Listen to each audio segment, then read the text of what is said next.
can dodge bullets, baby. This is beyond fairy tale. It's inconceivable. There it is! Doyle's done it! Eastgate steps into poker history. This is the greatest tournament in the world!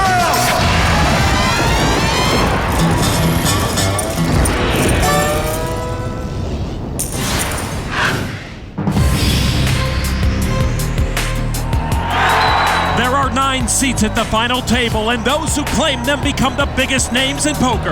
Yes! They will be the most talked about players on the planet. They will be the November 9. 27 players remain, each looking to secure one of the 9 coveted spots. I'm ready. And this is a once-in-a-lifetime experience. And just imagine the possibilities.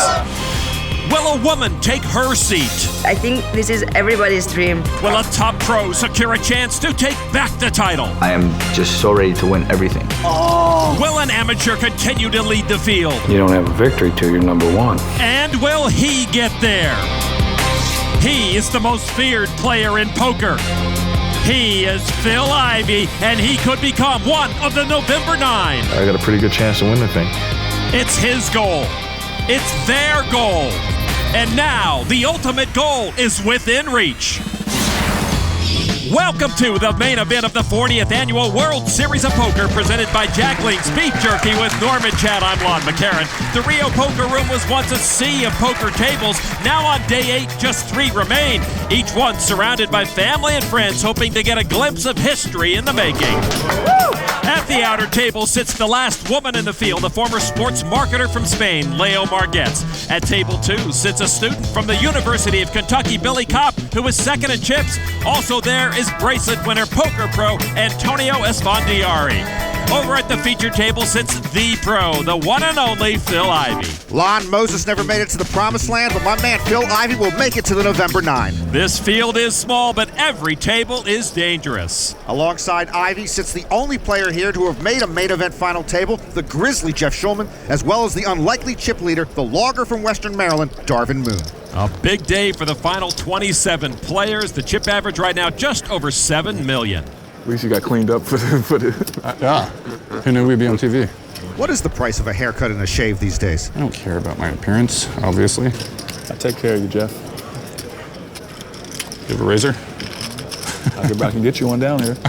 Ivey and Schulman have been friends for a long time, and here they are sitting right next to each other. When Phil Ivey's smiling, I'm smiling. On the PokerStars.net chip count, Phil Ivey in 4th place with a little more than 11 million chips. Jeff Schulman not far behind. Sitting on top of the leaderboard, Darvin Moon with over 20 million. Lines are at 50 and 100,000, 10,000 chip ante. It's pretty simple at this point. You make the right decisions, you avoid bad luck, and you can make the life-changing November 9. Joe Catta lays it down. Action on Darvin Moon now, the chip leader. On the Jack Link's Beef Jerky pocket cam, the chips are in the way again, Norman. He's got too many chips. He folds. Action on Jordan Smith, 27-year-old poker pro from College Station, Texas, and we can't see his whole cards either. He raised to 275. Ivey with pocket deuces. What do you start day with? 4.5. Okay. You never like being asked how many chips you have left, particularly by Phil Ivey. 32-year-old Ivey from the small blind makes the call. If Jeff Schulman doesn't play this hand, he does have time to go buy a razor. And he will not play this hand. So Ivey and Smith will see the flop. Ivey keeping an eye on Smith. Here's the flop, 4, 5, 6, a couple of clubs. Ivey with a gut shot straight draw. Smith raised from the button. He could have been trying to take down the blinds with king high, queen high, anything. Ivey checks. Check. Smith checks behind him. Free turn card. It's an ace. Ivey might want to test the waters here. Ivey just checks. Playing it close to the vest early here on day 8. Smith, though, does bet 325. Smith one of 3 bracelet winners left, along with Antonio Esfandiari and Ivey. Ivey with a raise to 800,000. Check raise from Phil. Well, the check raise usually means you have a hand. In this case, Phil's got a read, and like me, he doesn't think Smith has much of anything. Smith, I think, has something. He makes the call. Well, maybe Phil's read was wrong. I mean, if he's agreeing with me, that can't be a good thing. That is true. All right, we'll see a river card. It's another ace, ace of hearts. I'm going to leave Phil on his own at this point. Smart move. And Phil will thank you later. Phil checks again. Well, this is a pretty weak check, but I don't think I'm getting any action from weaker hands, so I check. Smith checks.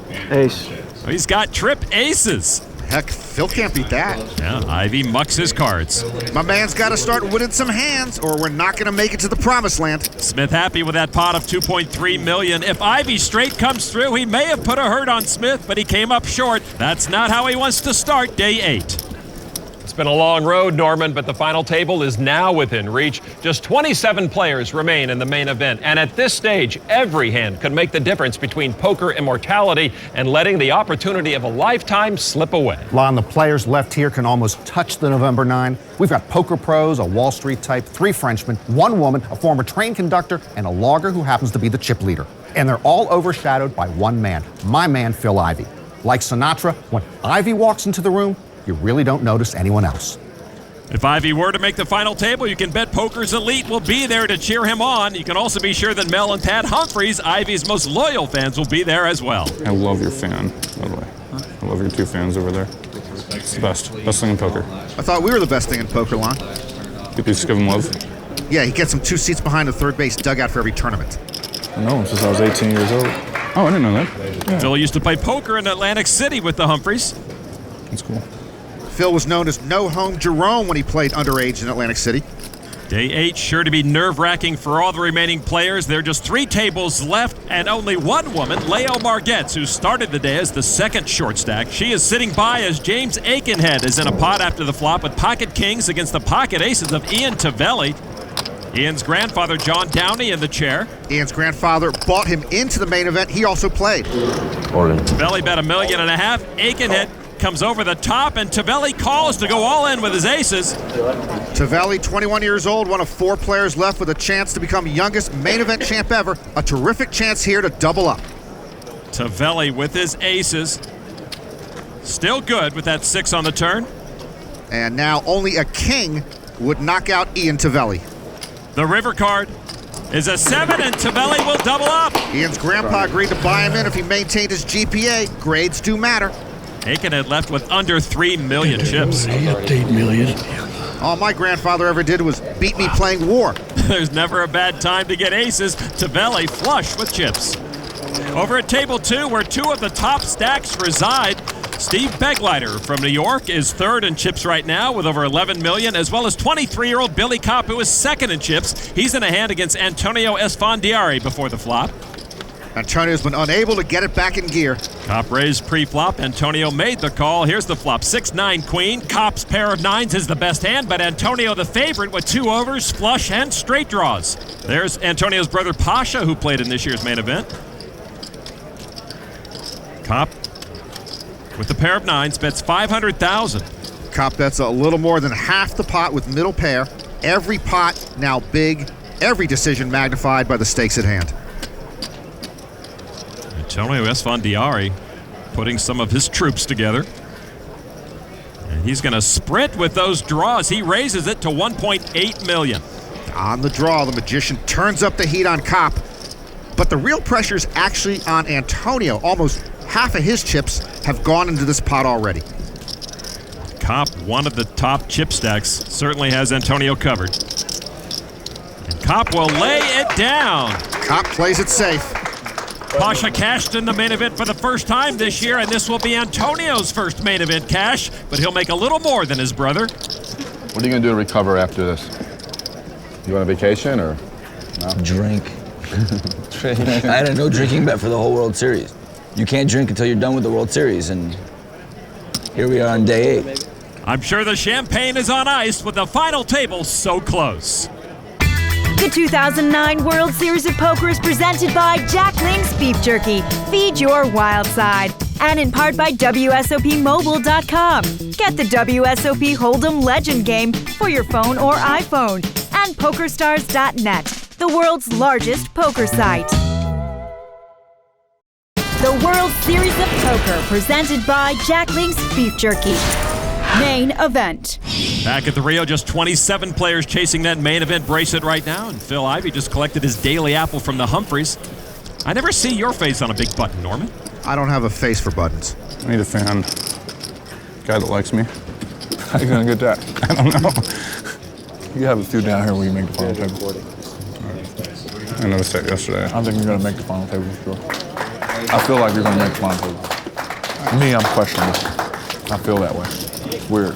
I don't like this type of talk, Phil. Forgive his pessimism. Now with 4 top 27 finishes, Ivey has yet to make a main event final table. I think I've been pretty unlucky in the main event so far. I've come close 3 times.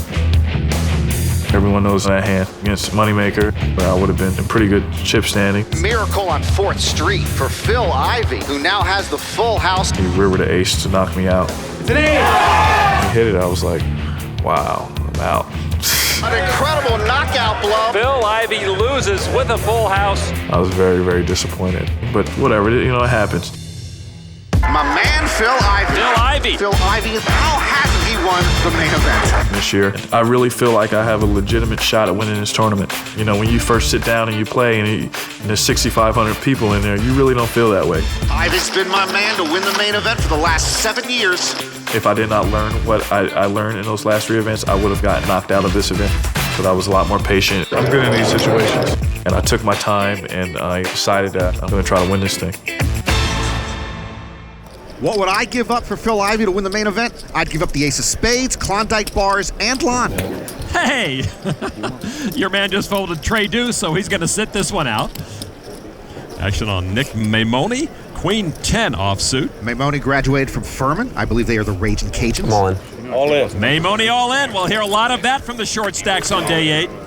Indeed, Nick, with just 10 big blinds left, he pushes. He's trying to become the youngest ever to win the main event. Eastgate was 22 years, 11 months old. Action on Darvin Moon. Darvin in the big blind. Looks down at Queen Jack. Darvin in the big blind and with the big stack. I call. And he makes the call to put Maimone at risk. Maimone is all in and dominated.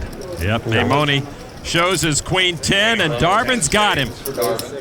Call me the Queen Jack off. It's the first time I've been all in the tournament. Oh my God, he called me the Queen Jack. We've seen Darvin play mostly premium hands. Now he's got plenty of chips to play with. Good luck. You too. Got to give away something that inspired the call, or does he have a lot of chips? See the flop, please. I would say it's the chips. I usually don't play that. You don't have to answer that, Darvin. You do have a ton of chips. All right, Maimone at risk. Here's the flop. 8, deuce, Trey, Moon still best. That call cost Darvin only 6 or 7% of his chip stack. Turn card is an 8. That gives Maimone a few extra outs. With a deuce or a Trey, they'll chop the pot. With a 10, Maimone takes it all. Otherwise, he's gone. It is a deuce. Maimone survives with a chop pot. Queen high, wow. I'm happy for Nick. I'm not happy that he interrogated Darvin. Should have put you away. Maimone gets out alive, but just barely. Darvin Moon took a shot at him, but could not finish the job. So we still have 27 players left. The chip average, 7.2 million. At the outer table sits Leo Margetts, who is in the small blind in this hand. Action is folded around to Warren Zaki. Zaki announces a raise. He'll make it 400,000. Zaki trying to be the second South African to make the main event final table after Raymond Rami in 2007. Action folds to Margetts. I'm in. All in. Margetts announces all in. Less than 200 women entered the main event. Leo Margetts, the last one playing. Zaki makes the call. What do we got? Zaki shows ace-10. Margetts, ace-7. She's dominated by Zaki. Well, we saw Margetts push with a better ace twice on day 7. Neither time she was called. This time she is dominated. So the last woman in the main event at risk. And here's the flop, and Zaki puts her in a deep hole by pairing his 10. Yeah, that all but ends Leo Margetts' bid to make history. A 4 on the turn will end it. Margetts drawing dead. The last woman left in the main event, knocked out by Warren Zaki. Terrific run for the 25-year-old in her first main event. Barbara Enright, still the only woman to make a main event final table. We are down to 26 players in the main event. And once again, there will be no woman at the final table.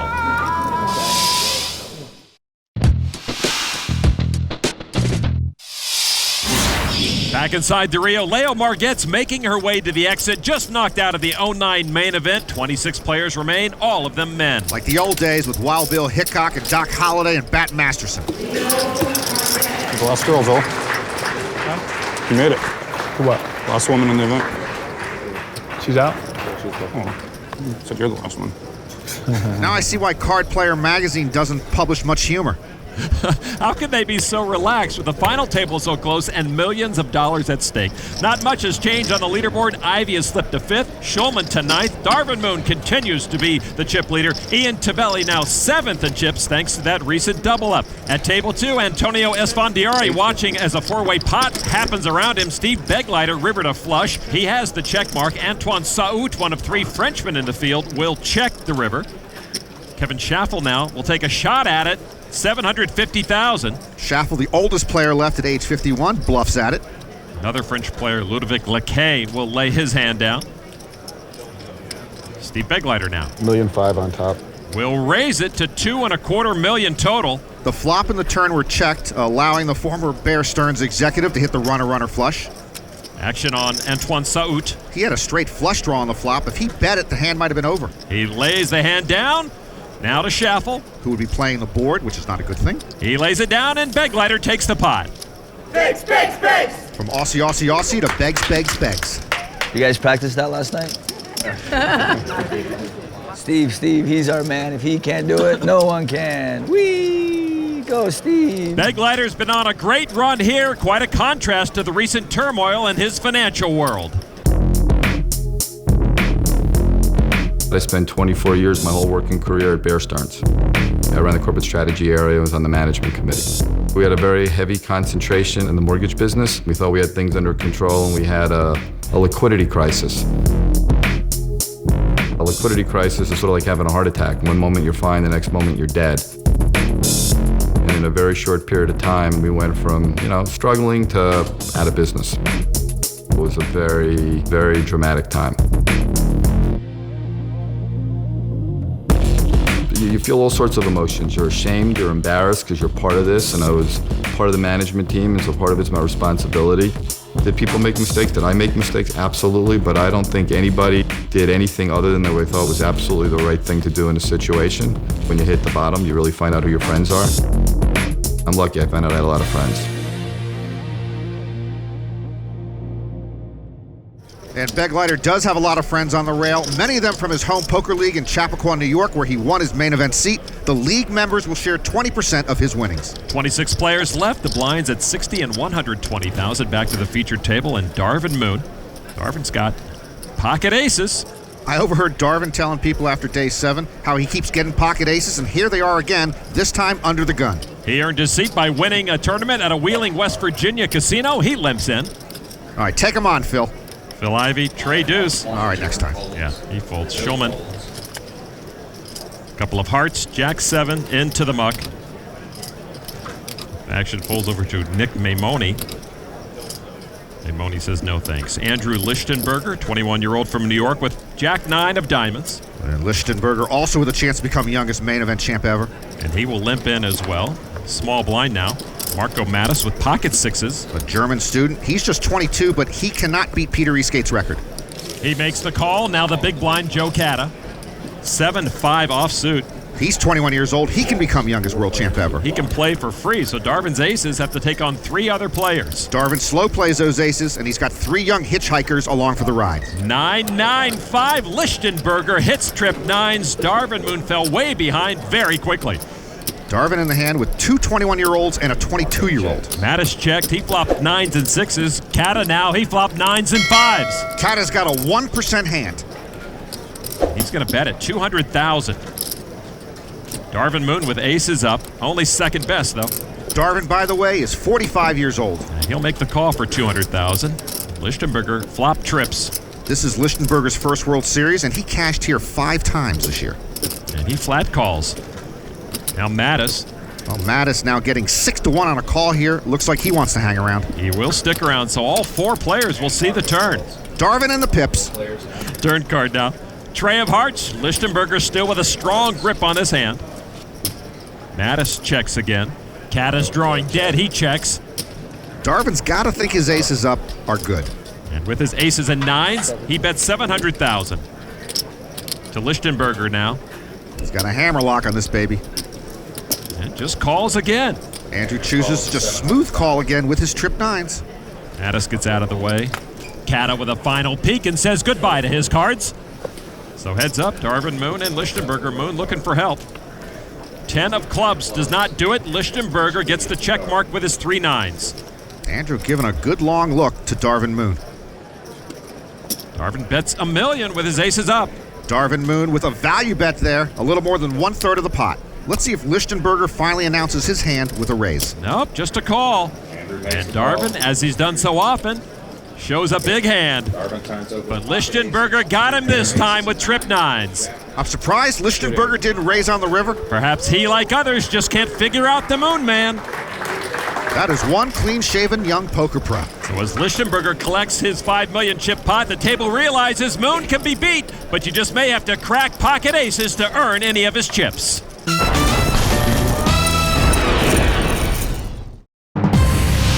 Every hand matters. Yes! Every elimination counts. And we are now one step closer.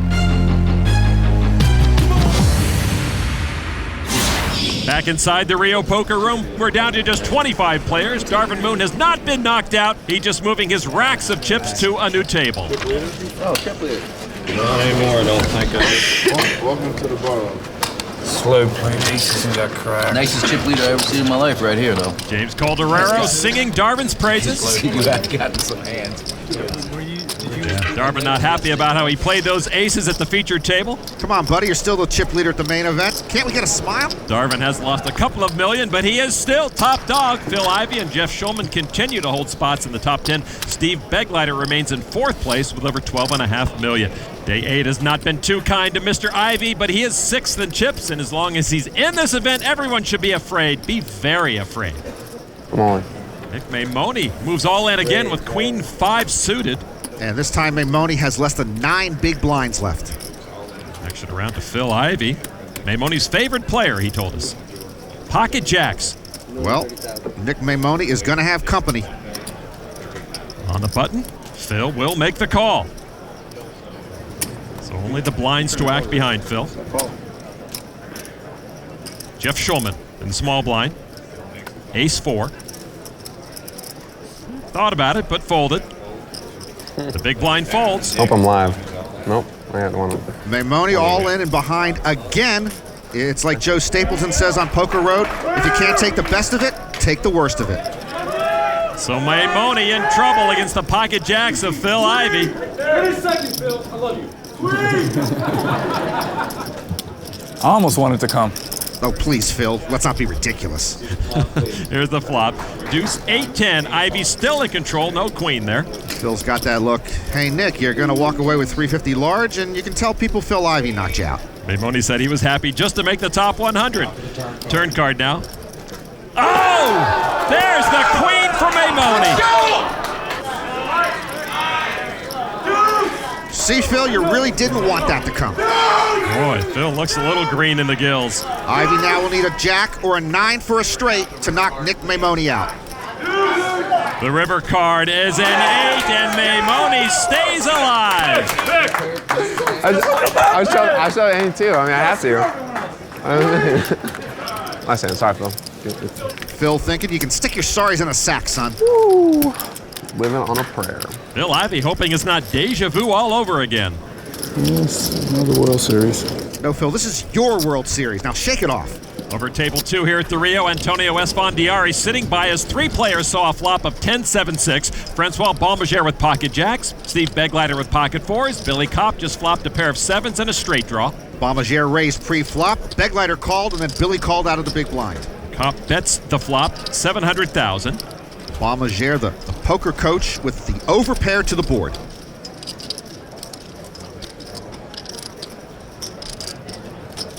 And he's going to put all his chips at risk. Almost 3 million. That's the right move. 25 big blinds left, and he's comfortable with that flop. Begleiter folds.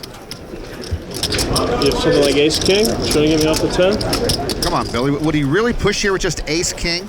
Balmager's played some pretty solid poker. For some reason, I really don't believe you hit any of this. Well, Kopp's getting the right price here, so if he doesn't believe him, Billy's certainly going to call. Now, at this point, Balmager's got to think his jacks are good, but he doesn't want Kopp to call. Kopp does call with his 7s and a straight draw. Balmager looks uncomfortable. But Kopp will have to come from behind to knock out Balmager. Come on, one more time. Hold. Baumagere, one of 3 Frenchmen left in the main event. So many outs. I don't like this. Now the turn card. It's an ace. Baumagere still ahead. That's a good card. Billy Kopp needs a 7, 8, or 9 to knock out Francois Baumagere.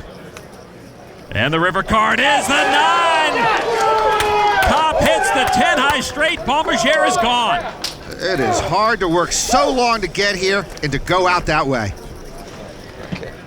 Billy Kopp gets us closer to the final table with that knockout. Baumagere finishes in 25th place. Kopp will pick up the Frenchman's last 3 million chips, but it's nothing but disappointment for Francois Baumagere. He came so close, but like thousands before him in this main event, fell short of the ultimate goal. The World Series of Poker, presented by Jack Link's Beef Jerky. Main event.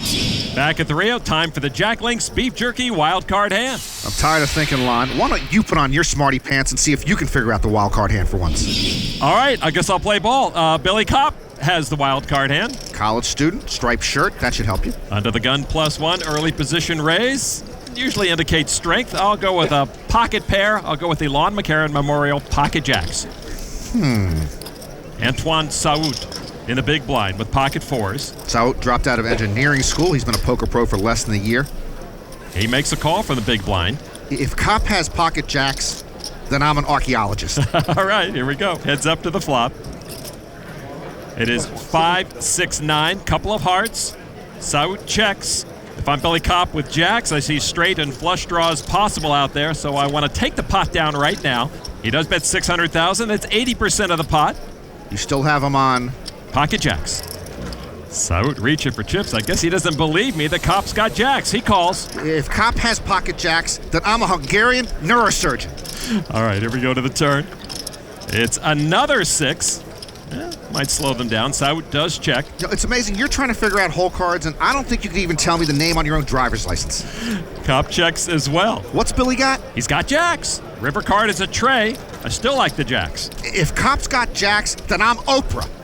Saout checks a 3rd time, and if I'm Billy Kopp with jacks, that's good news. Have you played more or less than 50 hands of poker in your life? I got to bet it here if I've got jacks. Billy Kopp does put some chips together, 1.7 million. That is a funky, fishy river bet. He bet almost the pot. You want to change your vote? 80% of the pot again, just like he did after the flop. It's not going anywhere. I'm not sure I like this. He does make the call. Kopp shows 7-4 of hearts. He rivered a straight. Actually, that's exactly what I had him on, but I couldn't say anything. He wins the Jack Link's Beef Jerky wild card hand. I think he tried to steal, flopped some draws, rivered a straight, and got lucky and got the chip lead. Kopp with almost 22 million. Phil Ivey's still on the leaderboard, but moving in the wrong direction. Darvin Moon is now 2nd in chips. The former chip leader is sitting by as 23-year-old Jonathan Tamayo's in a hand on the turn against Eric Buckman. Both players checked when a 3rd diamond hit the board. River card is a queen of hearts. Buckman to act first. Buckman, one of the more accomplished players left in the field. 2 World Series final tables, 10 cashes. I also like him because he's a really good stud 8 player. Poker pro from New York will bet 1.1 million. Buckman bets 1/3 of the pot. Tamayo raised pre-flop from the button, and Buckman called him from the big blind. Tamayo also bet the flop, but right now Jonathan Tamayo appears to have a headache. He too is an accomplished player. 8 World Series cashes, 3 this year. And he makes the call. Buckman shows pocket 6s for a turned full house.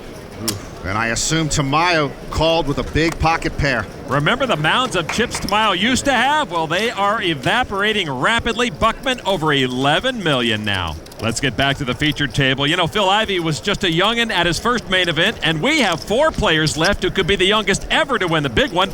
Ian Tabelli in the field, and Joe Catta, Nick Maimone, and Andrew Lichtenberger all at the featured table. Andrew known online as Lucky Chewy. Chewy? I'll play with you. You've played with me? For sure not. For sure. Trust me, Phil knows who he's played with. I told you, though, once I win this, you get all the action.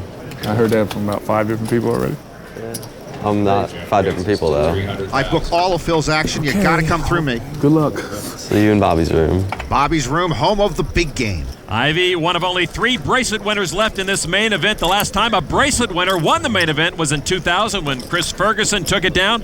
Ivey with 7 bracelets. He won 2 this year. That's right, my man has 7 bracelets. Only a matter of time before he catches up to that other Phil.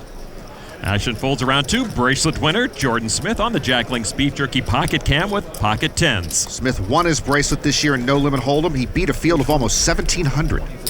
He's going to raise it up. 320,000.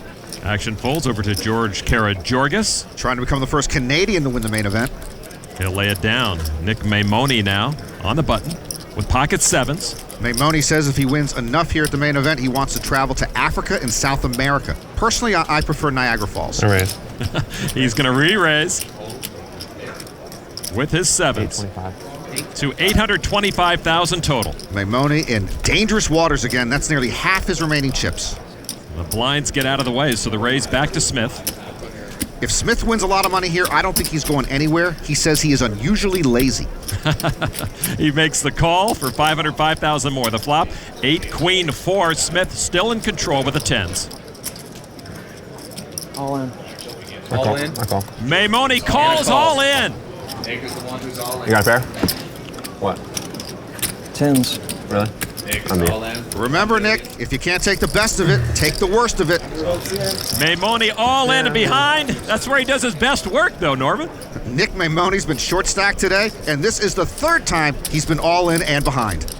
And the turn card. Oh, he does it again, hitting the 7.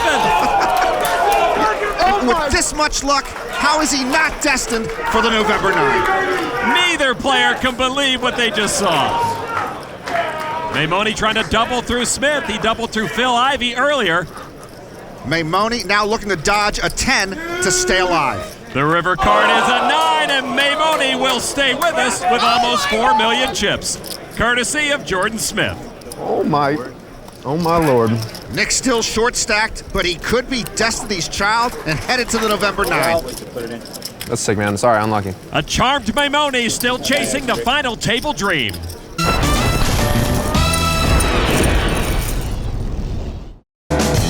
For Straight from the Pros, brought to you by PokerStars.net. Figuring out your opponent's hand is a key skill. Against Mike Sexton at the 2006 Tournament of Champions, Daniel Negreanu showed that this skill can be priceless. He raises and I'm in the big blind and I've got good chips, so I call with queen deuce suited. And it comes 5, 6, 7. I've got absolutely nothing. And I check. Mike knows that I can easily hit that kind of board. So he checks behind. To the turn, it's a deuce. I make my pair and I think, okay, well, if he checked, he might have ace queen, ace jack. Now I bet and he calls. And I was suspicious right away that he had an overpair because I'm thinking he's just trying to play careful. He doesn't want to play a big pot, but he's got me beat.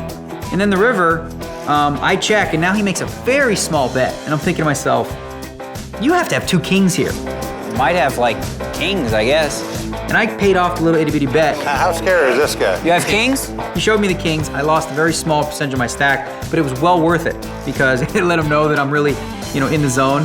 And I probably wouldn't have found that out if I didn't pay off that little bet on the river.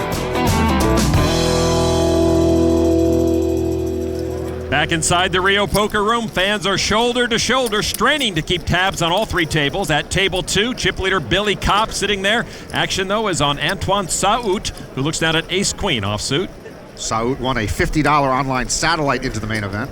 25-year-old poker pro raises to $350,000. Kopp with 7-5 offsuit. Student at the University of Kentucky, a chip leader at the main event with 24 players left. It's pretty amazing. He'll sit this hand out. Antonio Esfandiari in the big blind. King-Jack offsuit. And if you're Antonio Esfandiari, anything short of the November 9 at this point would be a major disappointment. His first cash in the main event. It's going to be a good one. He's heads up against Antoine Saout.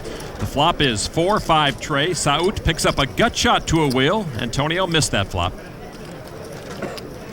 He's going to try to buy it, though. $535,000. Good read by Antonio. He's putting Saout on a couple of big cards, thinks that the flop completely missed him, and figures he'll just take the pot down right here.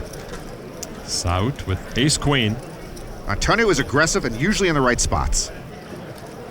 Saout's not going anywhere. He's going to raise it to $1.8 million.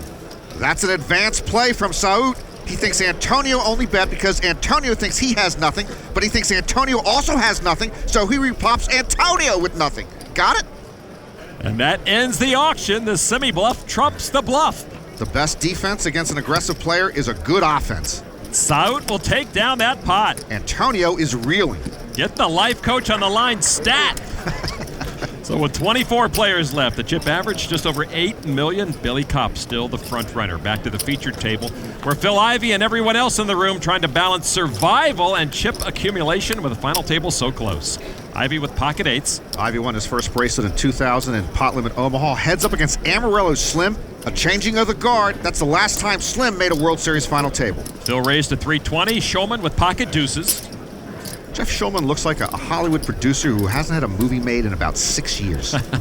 He lays this hand down. Action on George Karageorgis, a restaurant owner from Montreal.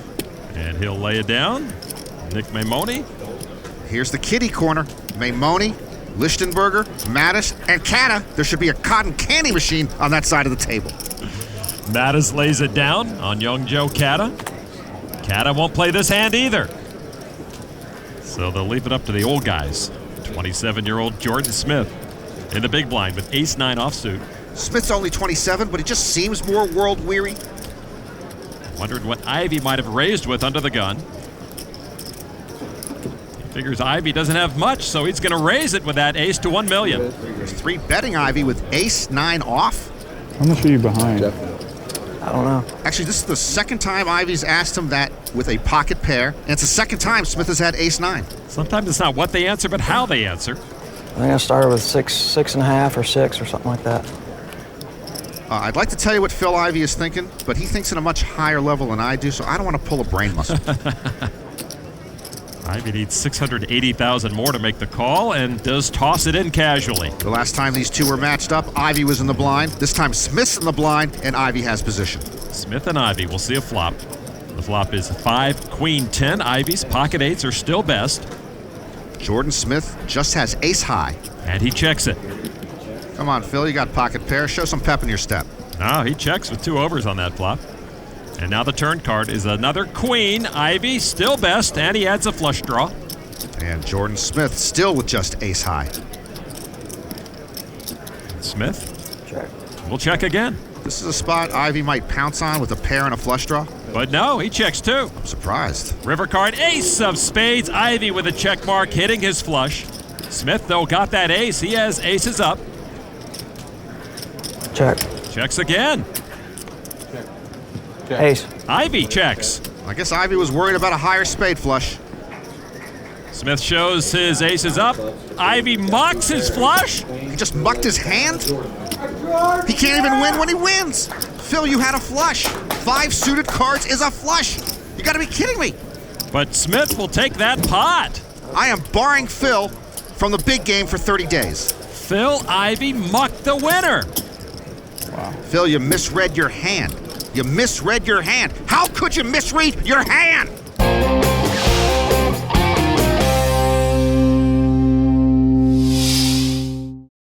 The 2009 World Series of Poker is presented by Jack Link's Beef Jerky. Feed your wild side. And in part by WSOPmobile.com. Get the WSOP Hold'em Legend game for your phone or iPhone. And FullTiltPoker.net. Learn, chat, and play with the pros. Welcome back inside the Rio, where 24 players remain in the main event. Darvin Moon is still second in chips and sitting by, keeping a close watch on Tommy Vitas on the left, who raised to 355,000 with ace-queen offsuit pre-flop. James Akenhead re-raised to 975 with pocket queens. Vitas comes over the top. There it is, ace-queen off pushes and puts James Akenhead all in if he calls. Vitas with about twice the stack of Akenhead. That's a 4-bet, and Akenhead has to wonder if Vitas has aces or kings. Akenhead hoping to become the first English-born player to win the main event. Mansour Matloubi, born in Iran, was a British citizen when he won it all in 1990. Big decision for Akenhead. Cool. And he makes the call with the queens. Not sure he's too comfortable with it. Again, the ace-queen gets its comeuppance. I need to get lucky like last night. Akenhead makes the right decision. Now hopes his luck holds up. The flop, 9-7 king, that misses Vitas. Good flop for Akenhead. Vitas down to a 3-outer. Only an ace would do it for him. You can see the tension on both players' faces. Turn card is a deuce. Akenhead one card from doubling up. Vitas needs an ace and an ace only to knock out James Akenhead. The river card is a 5, and Akenhead survives again. With bad luck, Akenhead would have been gone. With no bad luck, he's now among the chip leaders. Nope, James Akenhead is not going home just yet. In fact, that double up now has him in 7th place. Let's take a look at the leaderboard. Billy Kopp and Darvin Moon are still 1st and 2nd. Jeff Schulman now in 5th place with almost 11 million. Phil Ivey right now has dropped off the leaderboard, but not by much. He sits with an average stack. I am still in shock over Ivey not realizing he had a flush. The rest of us sometimes misread our hands. Phil Ivey is not allowed to. Action on Nick Maimone with pocket 9s. Well, I think I'm going to have to take a personal day. I'm just too upset. I do not blame you. Maimone has announced a raise.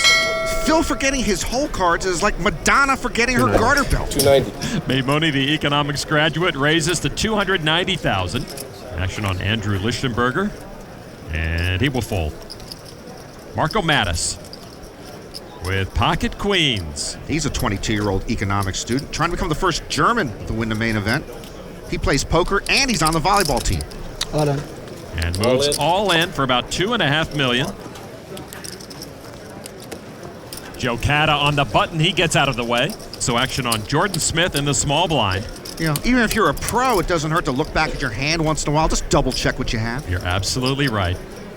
Smith folds. Action on Phil Ivey with pocket jacks. We've got a jack of hearts and a jack of diamonds, Phil.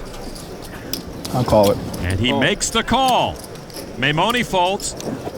Marco Mattis shows queens, and Phil Ivey in trouble with the jacks. Wow, it seems like the curse in the final 27 continues for Ivey. I thought he could have 10s. First, Phil misread his own hand. Now he misreads the other guy's hand. He's called off nearly 30% of his stack, and he's beat. Phil Ivey trying to turn his day around. Here's the flop, 5-10-5. Mattis still best, queens up now. Good flop for Mattis. The last time Phil played pocket jacks, he doubled up Nick Maimone.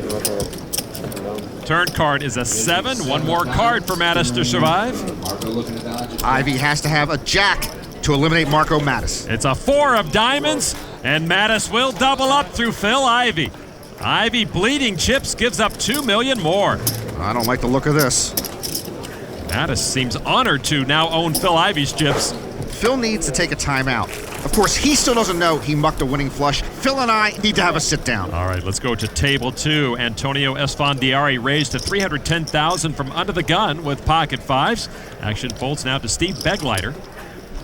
Begleiter with King 10 of clubs. No good can come out of King 10 suited from UTG +2. I believe I am quoting Henry David Thoreau. He calls for 310,000. Antonio looks a little dour today. Action on the big blind.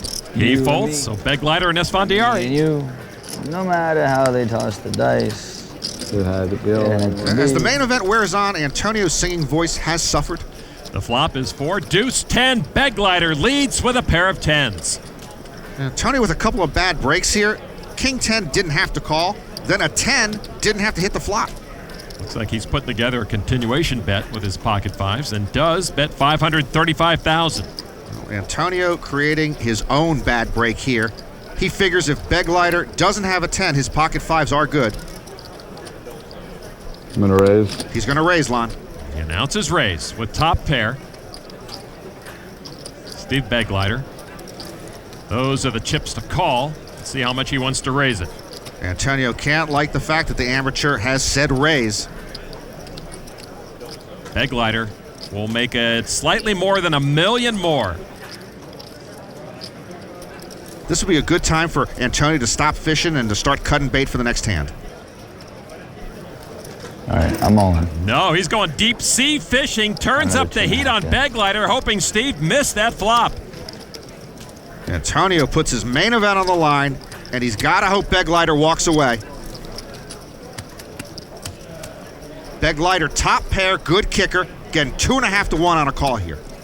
He has slightly more than twice the chips of Esfandiari. You guys are gonna hate me for this, but I call. He makes the call with top pair. He makes the right call there, and Antonio can only hate himself.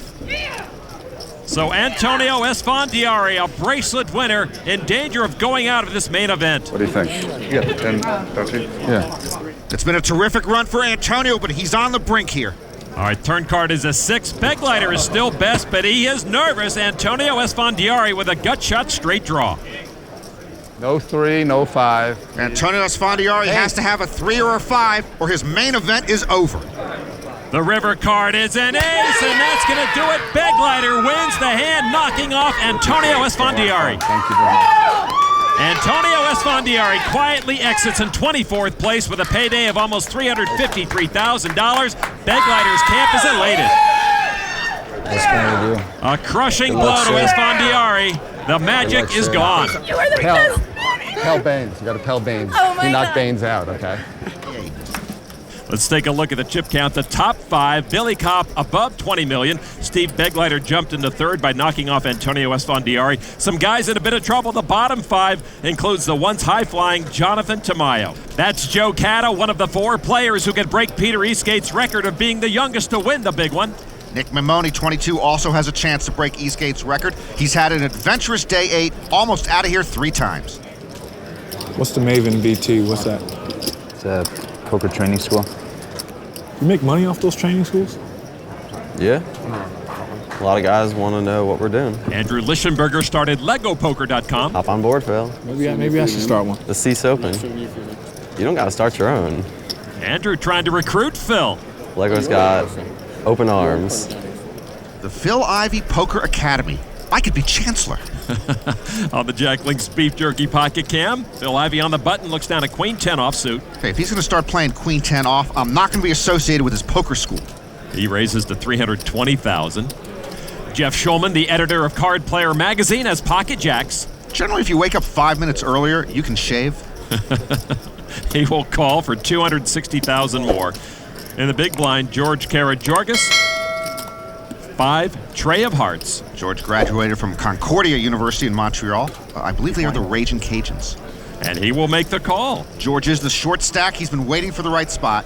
This amateur will take on these 2 top players. And the flop is Queen 5-10. Ivey flops queens up.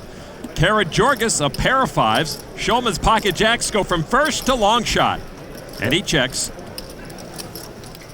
George Karagiorgis now with bottom pair. Makes it 425. George has been waiting for the right spot. I don't think this is it. Ivey with top 2 pair. Ivey plays Queen 10 better than anyone I know. Surprise, surprise. A raise to 1.1 million. Schulman was probably trying to trap in the small blind with pocket jacks and now finds himself in a tough spot with a bet and a raise in front of him. And a nice laydown from Schulman. Well, George won't be risking his main event at this moment. Indeed, he's thinking, what am I doing in this pot with this guy with his hand? And he lays it down. We're going to play a big pot? I don't play big pots, otherwise we would have. Did you hit or did you have me? I always have it. Phil Ivey says he always has it, but does he have enough to finally make his first main event final table? Norman, everyone remaining has one eye on the bracelet and the other on Phil Ivey, but it would be a mistake to overlook the rest of the field. There is still a great deal of poker talent out there, and you only have to set your sights on the man sitting next to Ivey to be reminded of that. Lon, Jeff Schulman cannot and should not be ignored. This guy just doesn't publish poker. He plays it pretty darn well. He's also the only one left in the field who's ever made a main event final table. And if he can find his way to the November 9, he just might make it onto the cover of his own magazine. Jeff Schulman is one who usually lays low out of the spotlight, but if he keeps this main event run up, he better find his razor.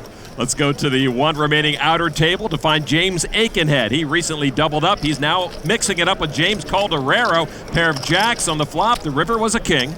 Calderaro, a 44-year-old pro from Venice, Florida. Akenhead first to act. He checks. Calderaro used to own a nightclub. I always wanted to own a nightclub, but I only would want it open during the day. That's troublesome. Calderaro will bet $625,000. 26-year-old Akenhead has been relatively short-stacked much of this main event. And Akenhead makes the call. Let's see what Calderaro has. Well, he's not showing. Akenhead shows pocket 9s, and I guess that's good enough to win it. You can breathe, buddy. Take it easy. You can breathe. Relax.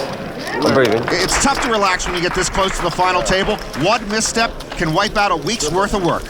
Akenhead over 11 million chips now. Let's go over to table 2 to find amateur Steve Begleiter, suddenly one of the big stacks in the room, but action beginning on 24-year-old Ben Lamb, known affectionately as Benba. He's got ace-king offsuit. Lamb finished 156th at the 2007 main event. He raises to 285,000. Chip leader Billy Kopp will fold queen 7. Action is on Steve Begleiter, the 47-year-old former Bear Stearns executive, in the big blind with 7-6 of diamonds. Is everybody out except it's up to me? Correct. It's 180, it's 165 more? Begleiter's been gambling and prospering. I call. Did you look? Yes, I did. All right. I'm not that good that I can beat you without looking. I wonder if he looked at his whole cards when he was head of corporate strategy at Bear Stearns. So Lamb and Begleiter to the flop. Here it is. Tray 4-5. Begleiter flops the straight. And he'll slow play it. I don't think he flopped too many straights his last year at Bear Stearns. Lamb flopped an irrelevant straight draw. He can only hope to chop this pot. He bets 325,000. That's 325,000 Ben Lamb will never see again, and the rich will get richer. I'm sorry, I'm not sure if Begleiter was head of corporate strategy or ran the acting school at Bear Stearns. Just a smooth call with the nuts. He's acting worried, though. And we will see a turn card. Ben Lamb in trouble. Turn card is another 5. Begleiter with the check mark now. And now he jumps into action, makes it 950. A stop-and-go play from Begleiter, and that might be a stop sign for Ben Lamb in this hand. Ben Lamb with ace-king, a draw to a straight that won't win anything, and he will fold. It just seems like the common man has no chance in this world. Begleiter takes it.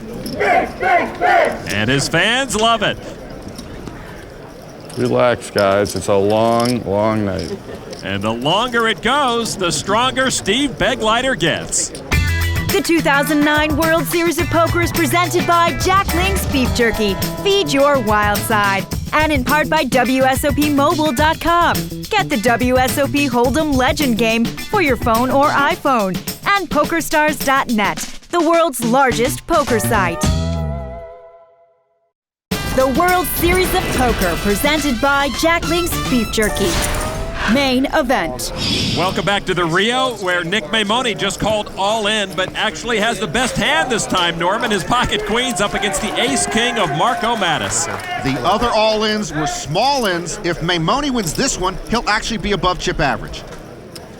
Who's going to win this one? Ivey knows from first-hand experience Maimone wins all-ins. I'm fine whatever happens. It's meant to be. So. He survived 3 all-ins, came from behind in all of them. Here's the flop. 8-9-8. Maimone still best. Maimone and Mattis, both 22 years old.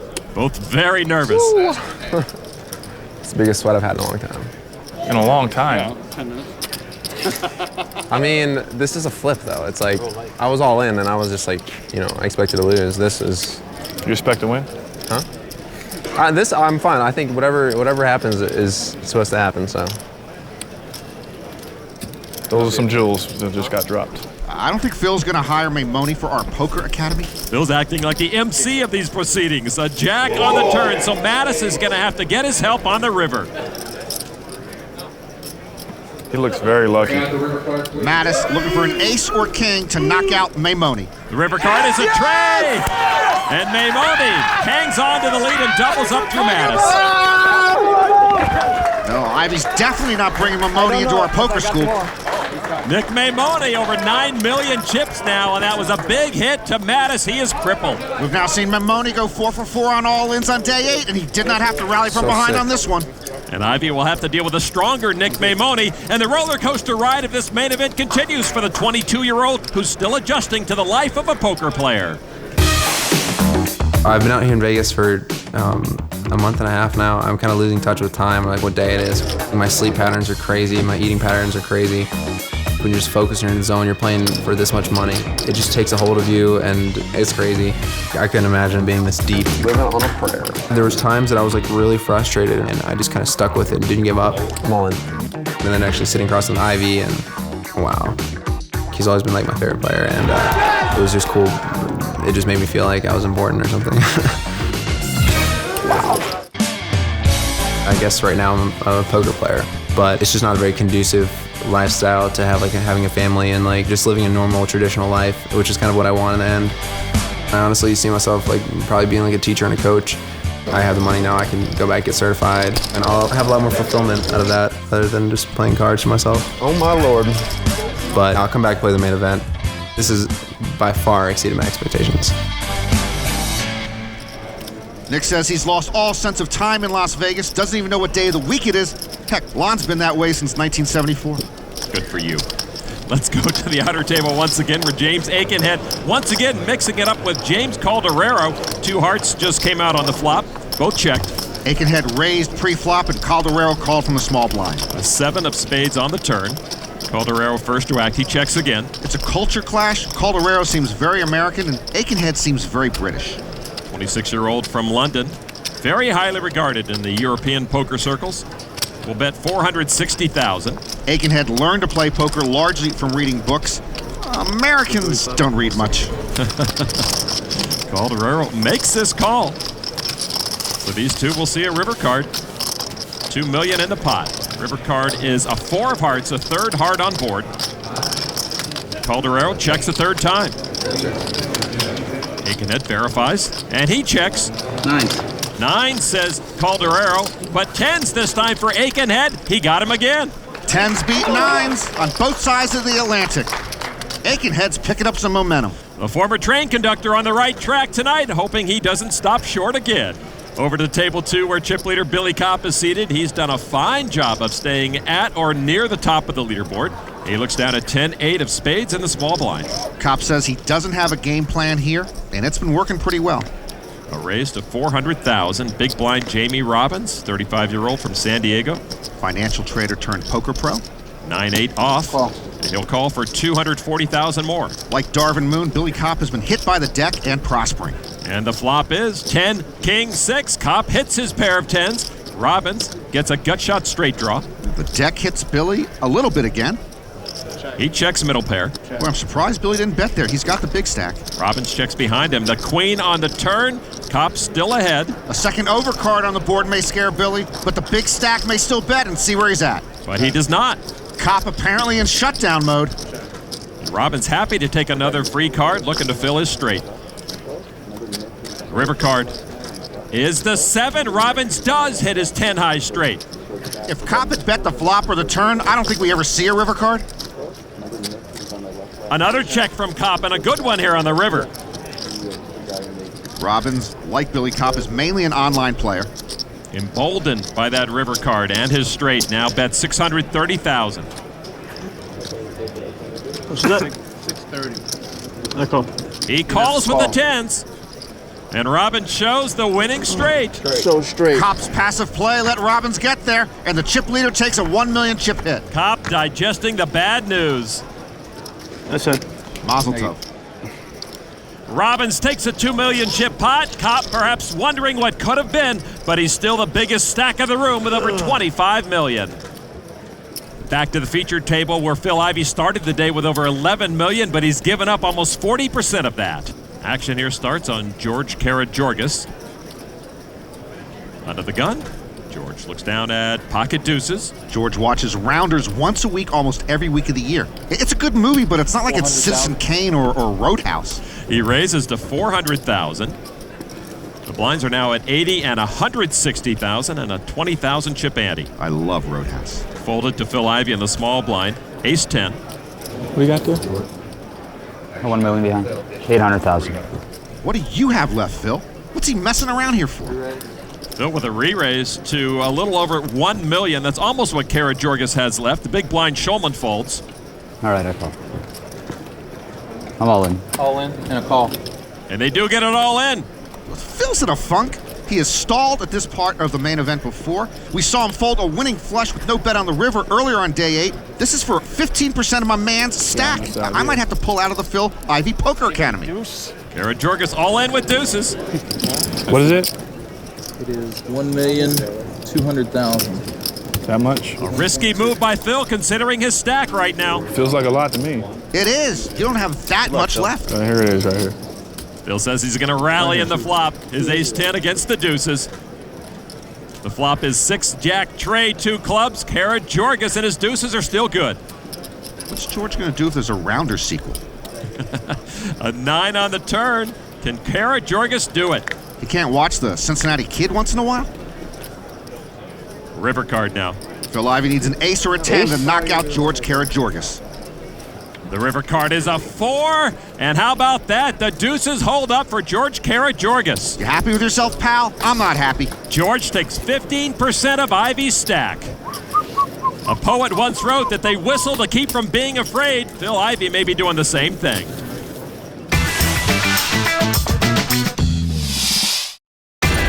The World Series of Poker Main Event. Back inside the Rio, Marco Mattis, who was just crippled by Nick Maimone, is all in with pocket 5s. He was called by Joe Catta. We're going to the turn. Catta just flopped a set of 8s. Diamond. Don't put like the 3 of diamonds out there. That'd be rude. The 21-year-old trying to knock out the 22-year-old. The turn card is a 7. Mattis picks up a gut shot. Mattis now needs a 6, or he is whamboozled. The river card now is another 4. Mattis knocked out of the main event in 23rd place.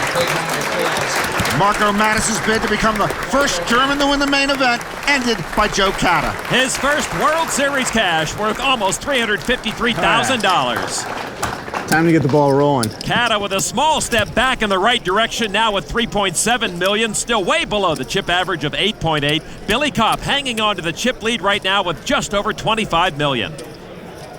To table 2 now, where action is on Antoine Saout, the 25-year-old pro player from France. He looks down at pocket aces. Ooh la la. Ooh la la indeed. In early position, he'll make a raise to $425,000. Kevin Schaffel folds over to Billy Kopp, the chip leader, with a 4 and an 8. Billy in his 6th year at college. He'll figure it out. He lays it down. Steve Begleiter now in the big blind. Begleiter with a king 10 offsuit. Come on in, Beggs. Spread some private equity money around. I'll call. He does make the call for $265 more. He protects his blind better than Bear Stearns ever protected its investors. I'm not bitter. His king 10 was good enough to knock off Antonio Esfandiari. Let's see how it does against the aces. Wow, and there's another ace. Saout flops a set. Begleiter missed that flop. King 10 not looking so good. He checks. Sit on it, Antoine. Beggs will fire out on the turn. Antoine does sit on it. Turn card is another 8. That seals the deal. Saout with a check mark. Ace is full. And Begleiter is reaching. I know my Wall Street types. He bets $450,000. I gotta tell you, I like aces full in this spot. Call. Flat call. Saout salivating at Begleiter's intentions. River card is a jack. Saout already with a check mark, of course. Now, let's see if Begleiter shuts it down. Begleiter not shutting anything down. Comes out for a little more than $1 million. That is a 1.15 million chip gift to his French neighbor. Saout should pounce here. And he will raise it to $3.25 million. Au revoir, Beggs. How much do you have left, sir? More than I did after Bear Stearns managed my 401k. Beggs looking for an exit strategy. You put half your chips in, huh? Begleiter conceding slowly here to disguise the weakness of his hand.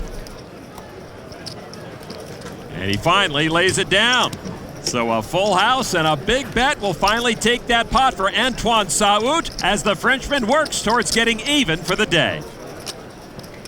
Back to the outer table now, and once again we find former chip leader Darvin Moon, but Darvin a little quiet right now, watching on as another former chip leader, Warren Zaki, has put his tournament life on the line, all in with pocket deuces. Action on 21-year-old Ian Tavelli with a suited queen-jack. Tavelli makes the call to put Zaki at risk. Tavelli, the youngest player remaining, risking nearly half his stack with a suited queen-jack, and now the last South African in a coin flip for his main event life. So Tavelli trying to get lucky with his queen-jack against Zaki's deuces. Ian's 85-year-old grandpa, John Downey, has been on the rail for Ian since he got knocked out on day 2. Here's the flop. It is 6-8 queen. Tavelli hits his queen to put Zaki on the ropes. Now that card means Warren Zaki is all but done. And he knows it. Turn card now. is another 6, and Tavelli is 1 card from that 7 million chip pot. Zaki needs a deuce and a deuce only, or his main event is over.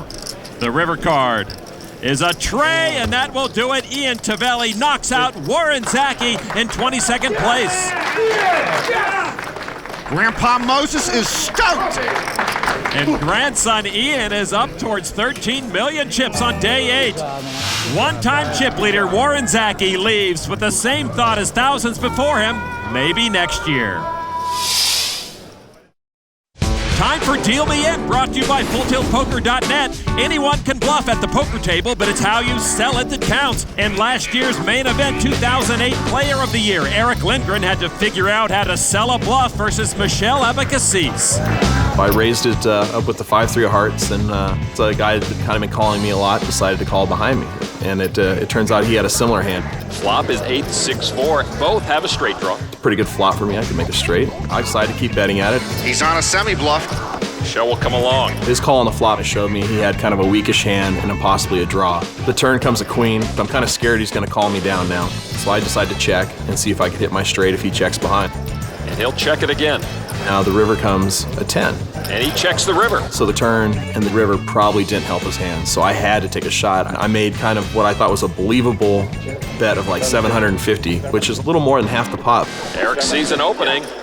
Luckily he folds, and I show the hand. I wanted to show it because I wanted to keep on loose reputation, and hopefully I'll get paid off later on in the day. Just tell a believable story and represent a hand that beats your opponents, and maybe they'll fold.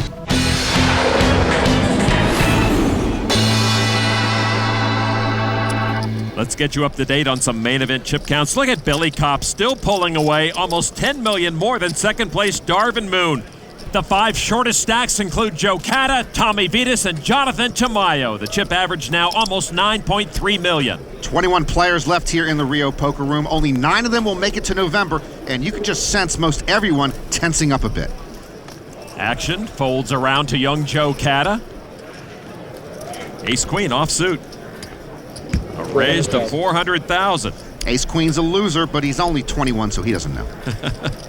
Folded over to the seasoned Jeff Schulman in the big blind, ace-7 off. Schulman's got that Howard Hughes, I haven't been out of my hotel room for 3 months look to him. And he takes a look at Cata and re-raises to 1.2 million. Schulman, sensing Cata's got a so-so hand he doesn't want to get too committed to, turns it up a notch. The youngster trying to figure out the more seasoned and unshaven Schulman. I'm on. Cata shoves, and Schulman throws his hand away immediately. The kid turns ace-queen into a pre-flop winner. Cata over 6 million chips at 21 years, 8 months old. He's the second youngest player remaining. As we look at the tournament ticker, sponsored by FullTiltPoker.net, this is a pretty young main event. The average age 31 years old. Kevin Schaffel, the elder statesman, at 51. There's the youngest player in the field, Ian Tavelli. We just saw eliminate Warren Zaki. Right now he's watching Jonathan Tamayo with ace-queen. He's all in behind. Eric Buckman leads with pocket kings. Buckman 29, Tamayo 23. It's a 20-something fest here late at the main event. The flop is 10-10 queen. Tamayo paired his queen, but he still comes up short. Tamayo needs a lot more help. He's still a 4-1 underdog right here. Turn card is a tray. Buckman in great shape to knock out Tamayo. One young poker pro trying to knock out the other. Jonathan Tamayo needs an ace or a queen to stick around. The river card is a king, and that closes it out. Buckman wins it with a full boat. Jonathan Tamayo gone in 21st place. The Texas pro is out of here. The New York pro is getting stronger. Buckman 1 card from the rail on day 7, now with almost 15 million. Jonathan Tamayo with his 8th World Series cash, by far his biggest. Back to table 2, where the most active player has been Steve Begleiter. 20% of his winnings will go to members of his home game. Lucky them. He looks down at pocket 9s. I'm gonna raise. Begleiter says he was a bad wrestler in high school. He wrestles pretty well on the poker table. A raise to 425,000 on 24-year-old Ben Lamb. Ace-king of spades. The last time Lamb wrestled with Begleiter, Ben had ace-king, and Beggs flopped a straight. And Lamb's been a full-time player for 3.5 years. A two-handed re-raise to a little more than 1.1 million. So back to Begleiter.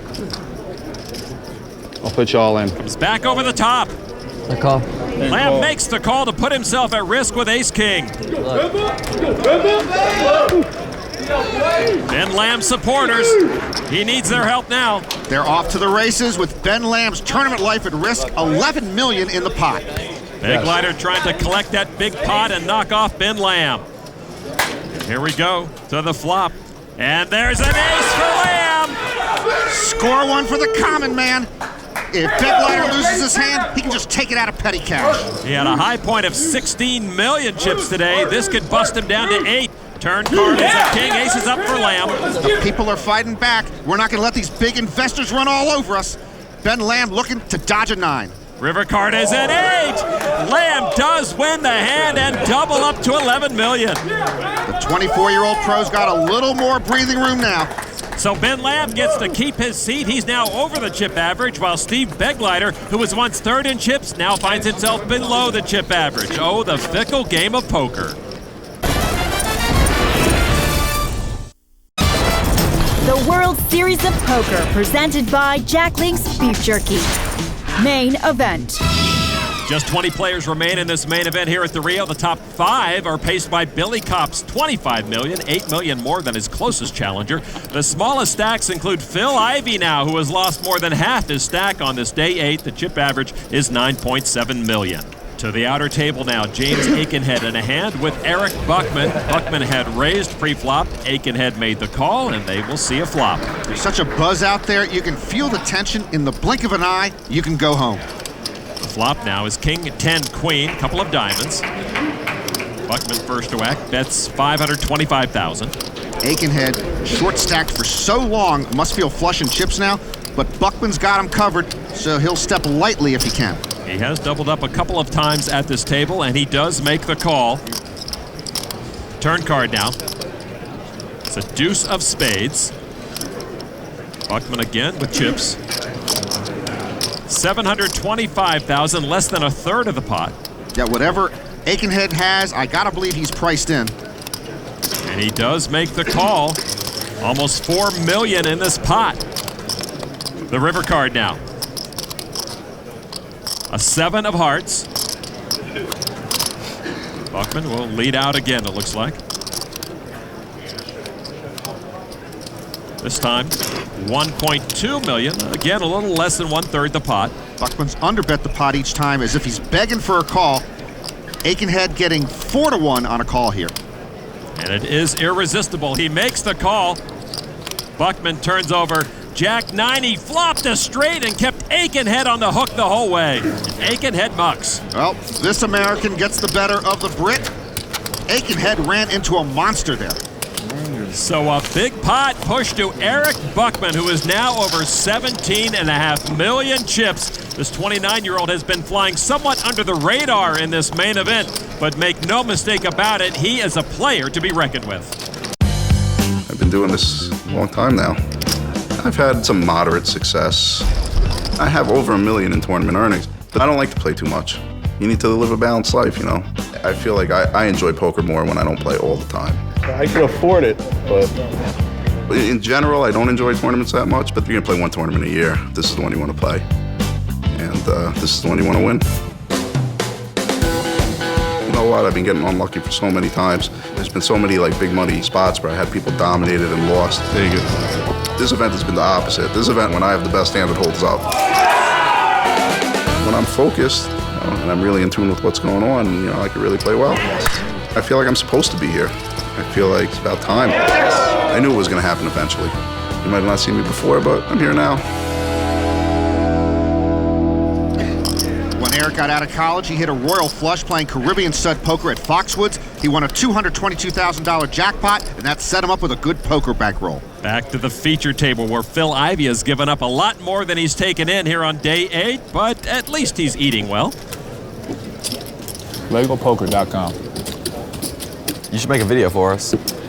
Anything for you. Let me know I'll get when. your number and we'll hook it up. No, you don't call Phil directly, pal. You got to go through me. As long as I get to discuss poker strategy, can I do that? You can discuss whatever you want. You can talk about that apple you're eating right now. If you so please. You know, frankly, I wouldn't mind seeing a little red meat in Phil's diet. Action starts on George Kara-Jorgis on the Jack Link's Beef Jerky Pocket Cam. Queen, Jack of Hearts. Actually, they should have cast George in rounders. I like his look. A raise to 420,000. George raises from under the gun. Nick Maimone with Pocket Kings. Boy, he should have been out of here by now, and Maimone's become a force.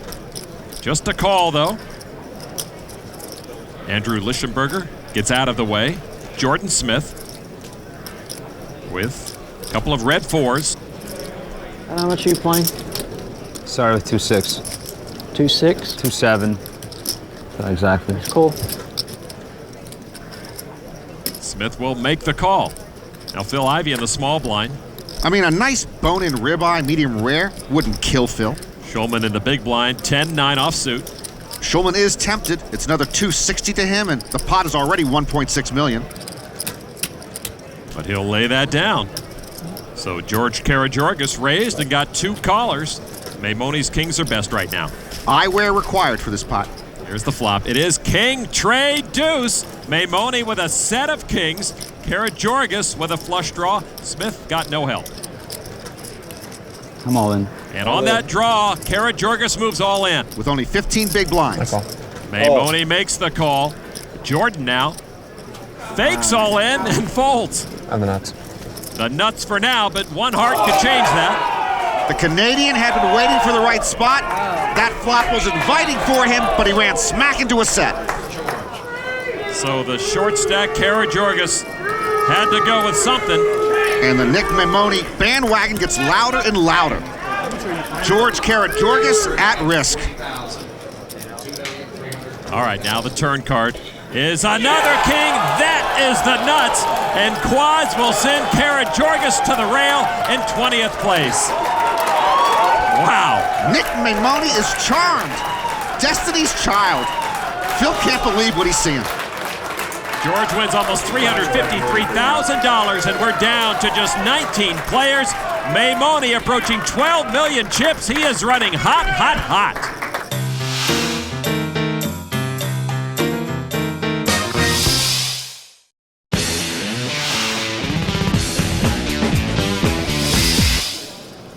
Welcome back inside the Rio. It is Norman Chad's favorite time of the night, our Jack Link's Beef Jerky wild card hand. If I get any better at this lawn, I might replace Doppler radar. Action starts on Phil Ivey, and he has the wild card hand. Phil and I are pretty much of one mind most of the time. This will be easy.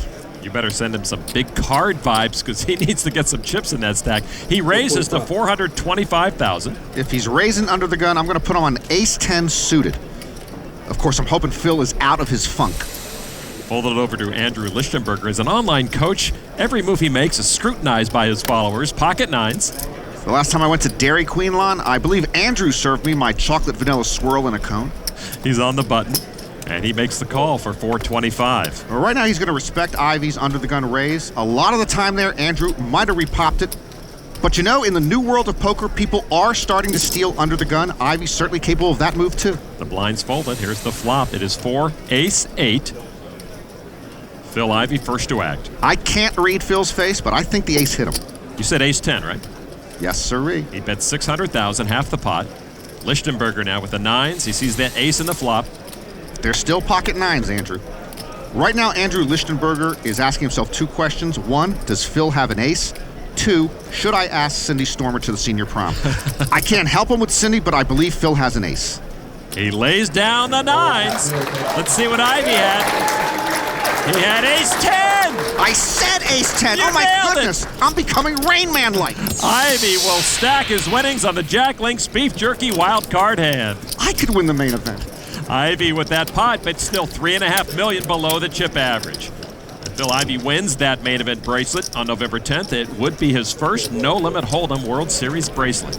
We'll keep it here at the feature table. Lichtenberger is one of the 4 remaining players who could be the youngest main event winner ever, breaking Peter Eastgate's record. He's got pocket 10s now. Lichtenberger has said he wants to, quote, take an Ivey shot. If Andrew wins the main event, he'd like to play Ivey heads up online. Lichtenberger raises to $400,000. Joe Cata, another one of the youngest, maybe to be, king 10 of hearts.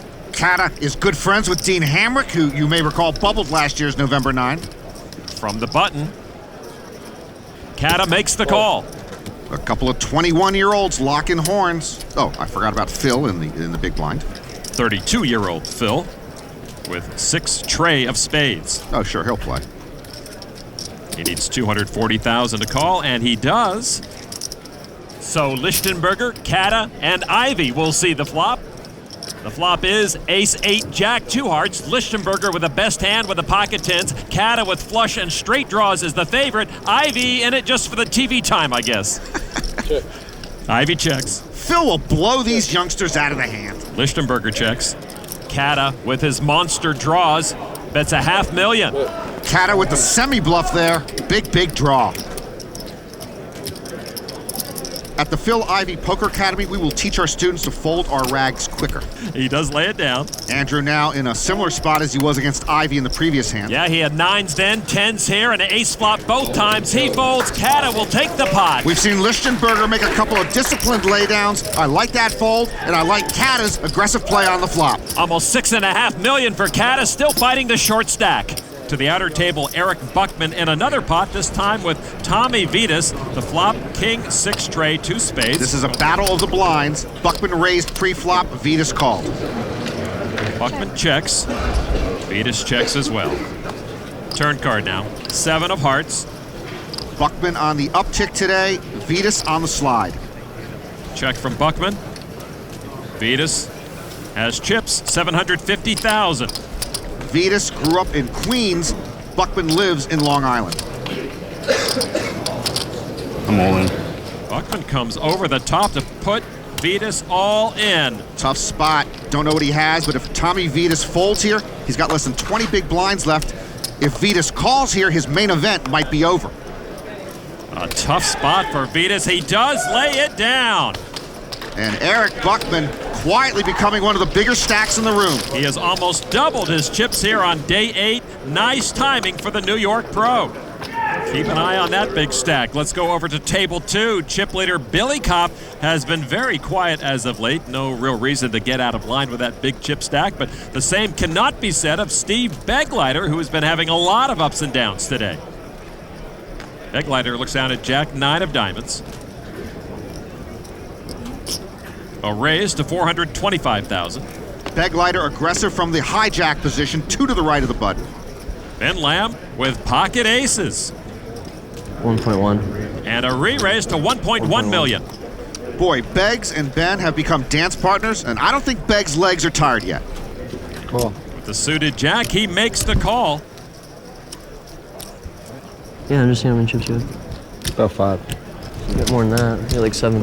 It's like subprime mortgages. You got to read the fine print. Good for Ben Lamb. Now the flop is 5, jack 9. Begleiter hits jacks up to take the lead. Oh, geez, this is like real life. You can't beat the big banks. I'm rooting for common man Ben Lamb, and look at that flop. Begleiter slow plays his top 2. Lamb with the pocket aces. Makes it $1.2 million. Lamb likes that flop. He shouldn't. I'm all in. Begleiter shoves. I call. And gets a taker in Ben Lamb. Yes! Come on! Hold up! Begleiter played it splendidly on the flop, and now he's a 3-to-1 favorite to crack the aces and double up. Yeah, a costly turn of events for Lamb. If he doesn't get help. Ace. Running deuces. Turn card. Tray of diamonds, no help to Lamb. Begleiter picks up a flush draw. Yeah, Lamb's aces getting weaker with every street. Got 2 outs. Begleiter pacing nervously. Lamb now will need a 3, 5, or ace to take down Steve Begleiter. It's an 8 of hearts. Begleiter wins that monster pot. Sorry, Ben, I was with you. He's busted down to $4.5 million. And that's good news for Team Begleiter. Steve Begleiter up to almost $17 million, proving the old adage, any 2 cards can win.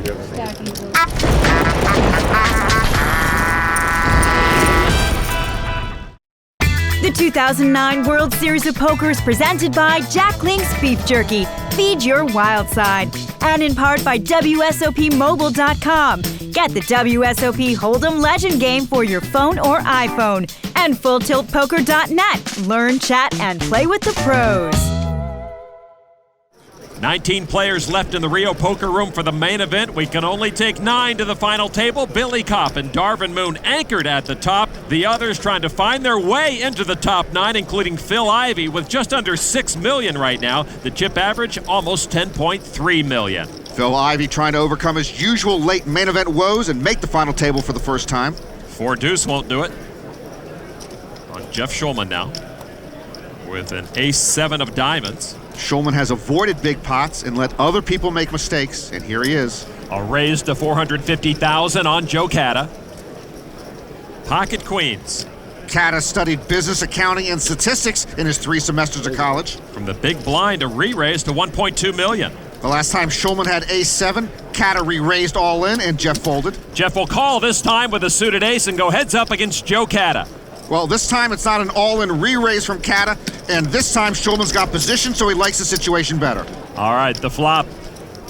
King 5 deuce. Cata and his pocket queens are still ahead. Check. He checks. Schulman now will not check, it appears. Maybe Schulman is going to play a big pot this time. He's going to represent that king. $1.4 million. Cata in a similar position that we saw Andrew Lichtenberger in earlier a couple of times. Does Cata believe Schulman has a king? Cata started his hand with just over 6 million chips, and he'll put 1.4 million more in the pot. They're 21, Lon, and they read better than a librarian. Turn card now is another 5. Check. Cata checks.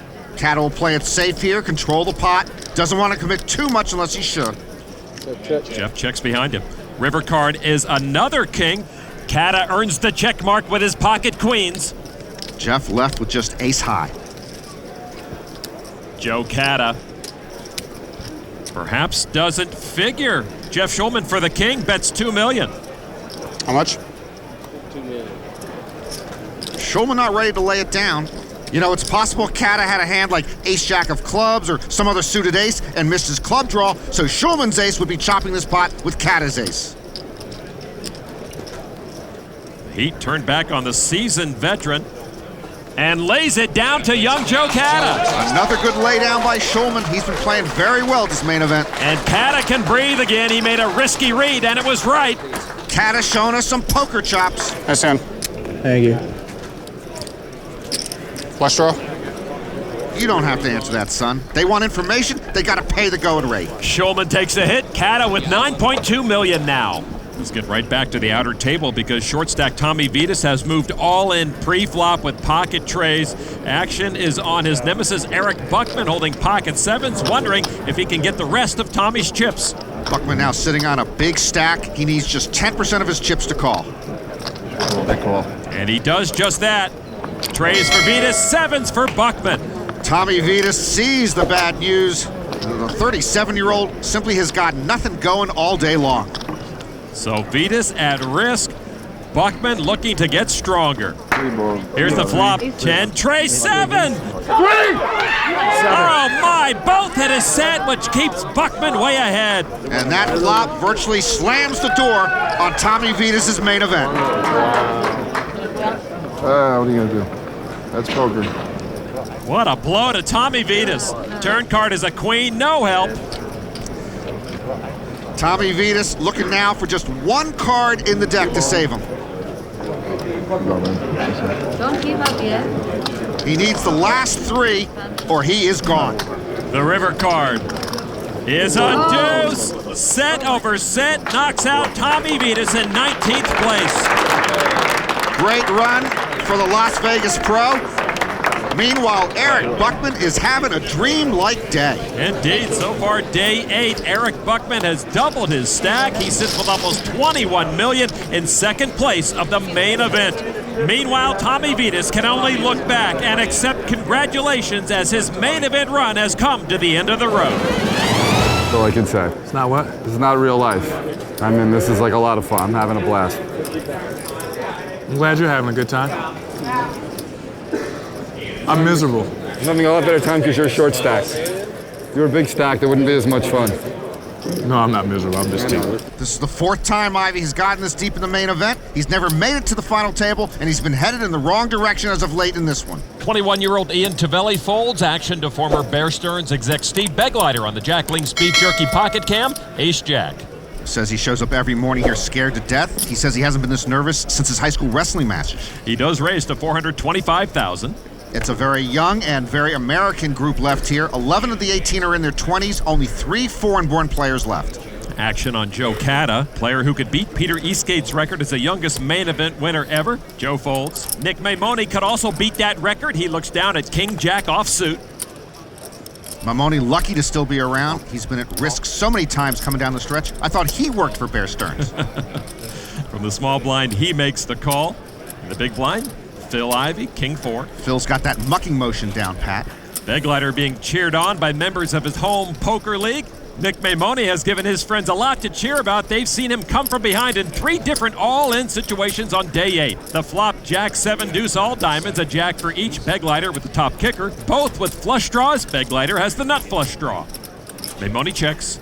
And Maimone's got him right where he wants him, Lon. Begleiter checks as well. Turn card 7 of hearts. Begleiter still ahead. Maimone says he was super happy to make the top 100, and now he has eyes on the November 9. 400,000. 400,000. He bets 400,000 out of position with the weaker kicker with the inferior flush draw. Begleiter now. I call. Makes the call. If the 7 hadn't hit the turn, Begleiter might have raised there. He could be worried Maimone hit trips. All right, the river card. Maimone looking for help. It's a 9 of hearts. Begleiter ends up with the check mark. Maimone's been good at coming from behind when he's all in. This time he wasn't all in. Maimone bets 800,000 with top pair and a good kicker, but we know it's not good enough. Maimone thinks he has the best hand. I'm not sure what Begleiter thinks here. I call. Just a call from Begleiter. Maimone's confident, but Begleiter is best. Awesome. Nick Maimone had so much going for him in that hand, he can't believe he lost.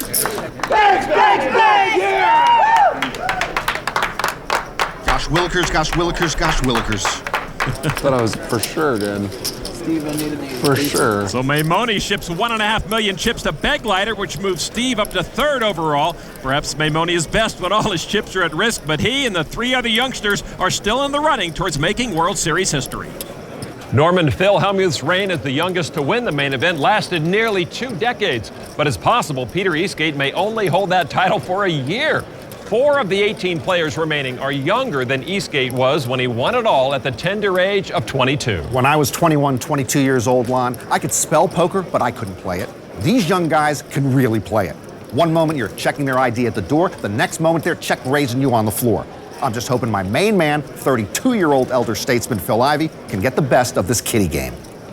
This veteran has 20 World Series final tables under his belt, none, though, at the main event. Meanwhile, over at table 2, there is one elder statesman out there that has been to the main event final table, 34-year-old Jeff Shulman. Shulman 7th at the 2000 main event, won by Chris Ferguson. And there is the 4th player who could beat Peter Eastgate's record, 21-year-old Andrew Lichtenberger. Pocket jacks. Lichtenberger has challenged Phil Ivey, also asked him to be an adjunct professor at his online training site. Lichtenberger raised to 400,000. Shulman folds on Darvin Moon with pocket kings. You play the hand you're dealt. It just so happens Moon keeps getting dealt monsters. And he calls for 400,000. Billy Kopp, small blind, the chip leader. Billy, like Darvin, has seen a lot of good hands. That's not one of them. Kopp folds, so Lichtenberger and Moon will see a flop. 2 big pocket pair. Trey, 6, kings up for Moon, still in control. Lichtenberger, first to whack. And it looks like Lichtenberger is about to crash into Darvin Moon. Lichtenberger not worried about the trays on board, bet 680,000. Darvin not worried about Lichtenberger. And he will raise to $1.5 million. Darvin may be inexperienced, but we have seen him mix his play up when he's on a big hand. Action on Lichtenberger as Wendy Moon, Darvin's wife, watches nearby. And how many players have we seen in Lichtenberger's position trying to figure out Darvin Moon? Looks like all those chips will move as one. He's all in for over $5 million. Call. And a quick call from Darvin. And Lichtenberger sees this may be his last World Series hand. Yeah, bang, bang. Another player runs smack into Darvin Moon.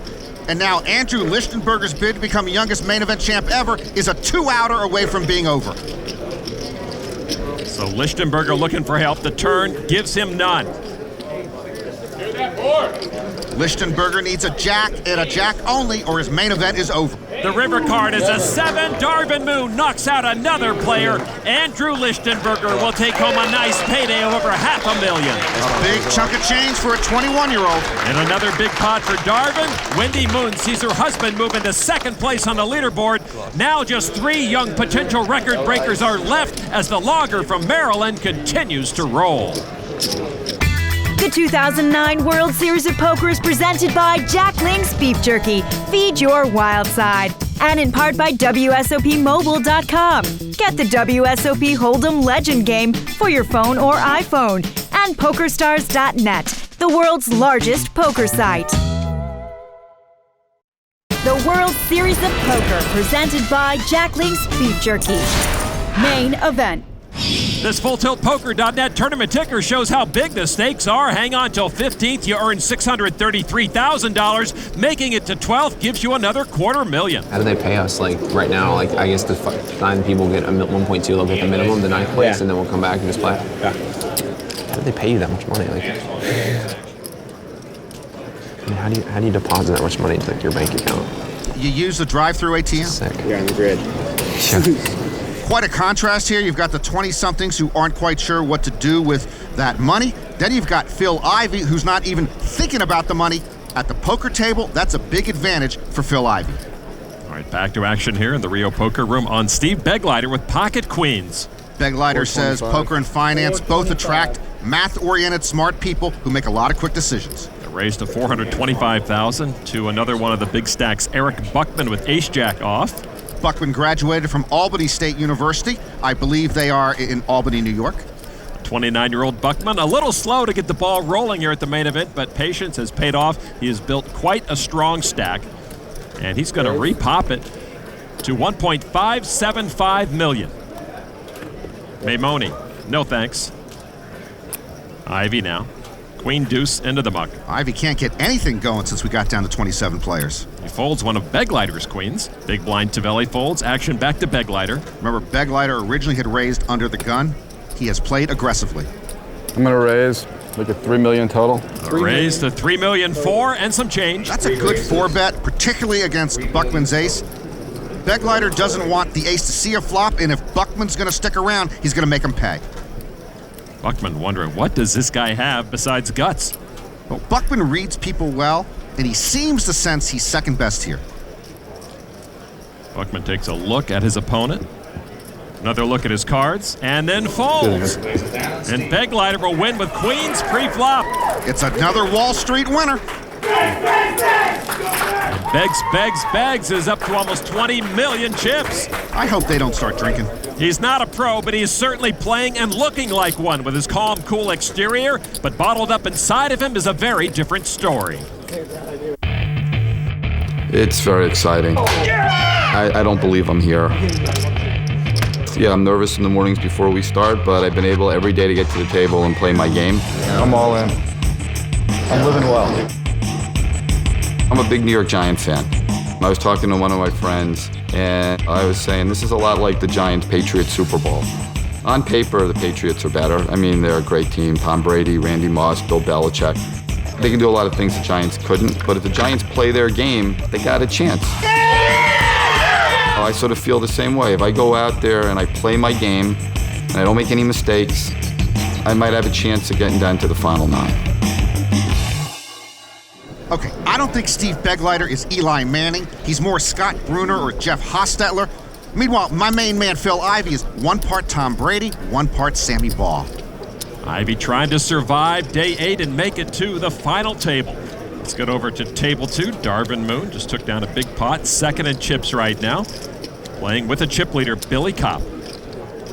Kopp with King 8. He will not play those. Kevin Schaffel now, the oldest player left in the field, 51 years old, from Coral Springs, Florida, with pocket aces. 3 main event cashes in 6 years. Pretty good for an amateur. A raise to $425,000. That is his son Jeremy, who flew out to Las Vegas a couple of days ago to watch his dad play. Jeff Schulman with ace-queen of diamonds. Schulman is a deep stack monster. This is the third time he's made it down to the final 4 tables at the main event, and he's cashed 4 times in the $25,000 buy-in WPT championship. Very impressive. A re-raise to $1.4 million with his ace-queen. Darvin Moon in the small blind with 2 10s. Darvin Moon with another big hand, but this time he's beat. Darvin checks the stacks behind him and makes the call with the pocket 10s. Well, it is set up perfectly for Kevin Schaffel. If he re-raises here, at worst, he'll be heads up against somebody he's got crushed. Kevin and his family owned a direct mail business in Florida for 30 years. He closed it down last year, now plays poker and a lot of golf. And here is that re-raise to over $5.8 million. That's a big 4-bet, and we're not going to be 3-handed for long. Can he get a caller? Doubtful from Schulman. He does fold. Now Darvin Moon. Darvin has said, if I ever have to play poker, I have no chance against these guys. Let's see how he plays here. Pocket 10s go into the muck, and Kevin Schaffel with the aces takes that pot. One amateur makes a good lay down to the other. Jeremy Schaffel can breathe again as his dad scoops the chips. Had a good hand. Good hand, but I didn't have. Had a better hand than I have. Probably. I don't know. Well, I didn't have aces beat. 2 good reads by Darvin as he avoids a lot of trouble. Kevin Schaffel up to $15 million, and it seems Darvin is not going to give away any of his earnings so easily.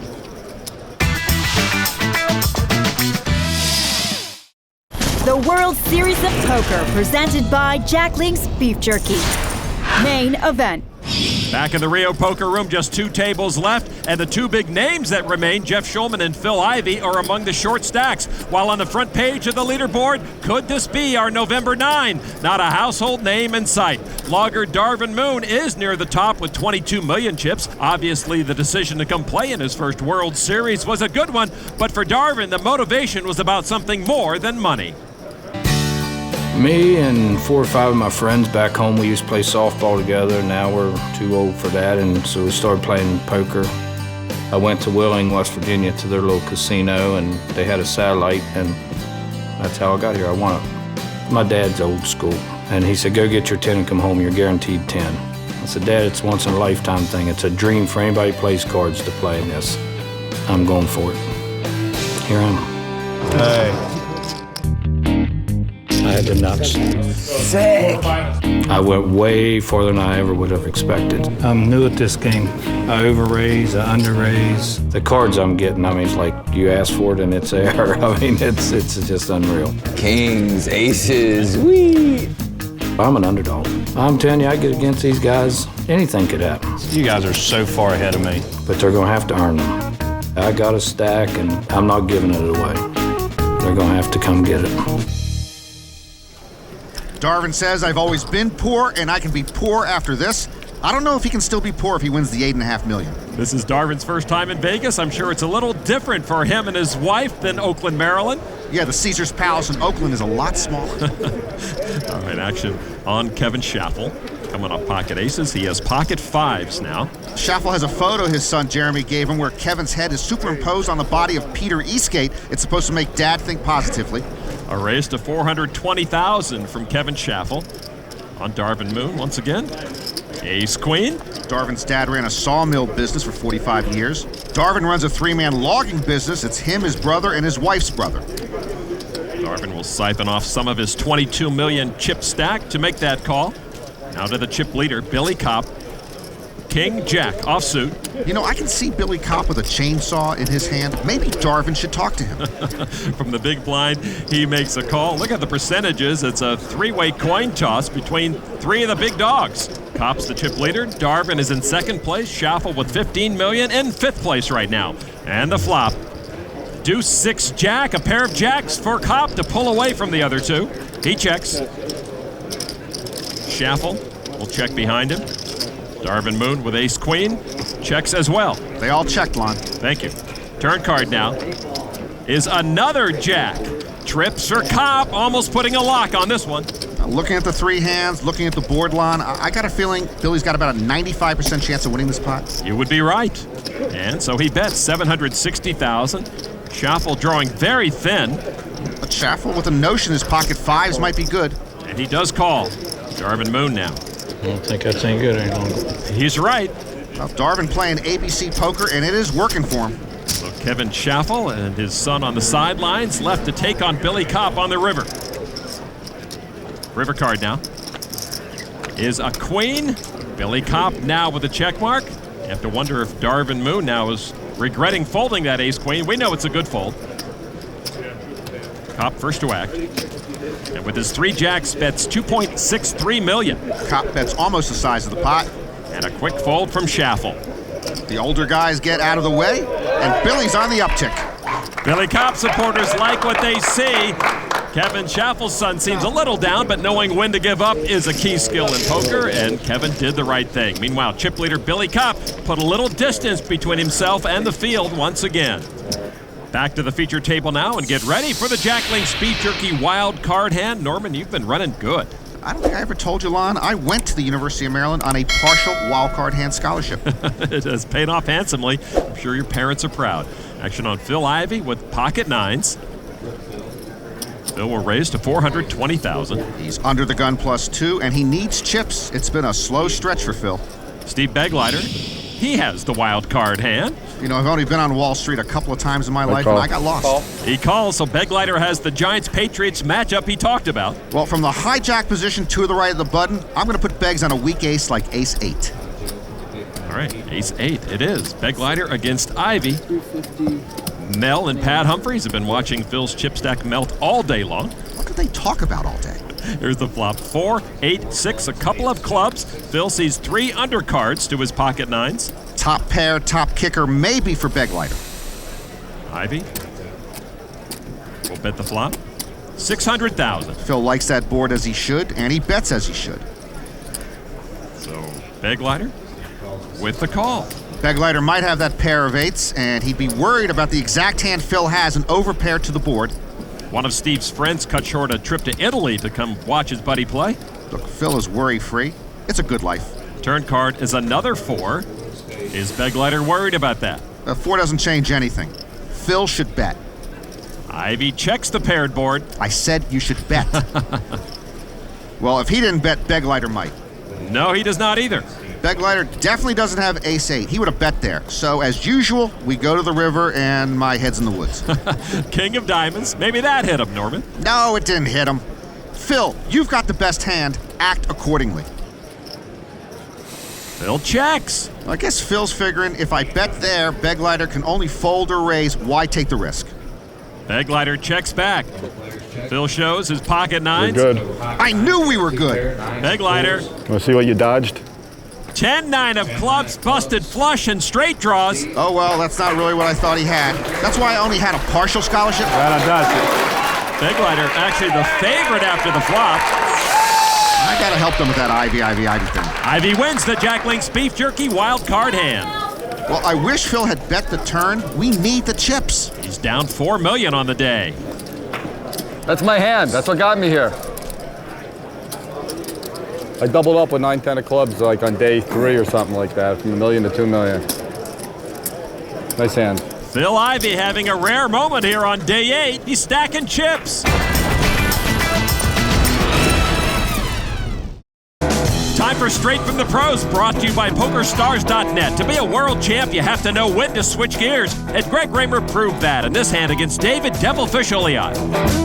I'm in middle position with a pair of 6s. I raised to 40,000. Dave Oliot is in the small blind and calls with King-Queen. The flop comes 3, 7, 8. Not a bad flop, really, for a pair of 6s. What you really don't want to see are big cards. He checks. Now, I check behind. Kind of put him off guard. Don't let him think I have a pair. Let him think I have ace-king, ace-queen. The turn card is a 5. Raymer building toward a straight. Now, the 5 obviously shouldn't change anything.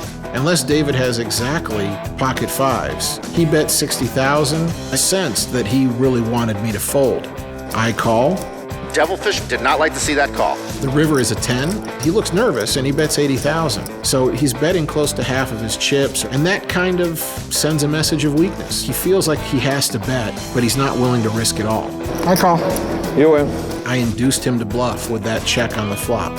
Checking still has advantages, and the biggest one is that you can induce your opponent to bluff when you have him beat.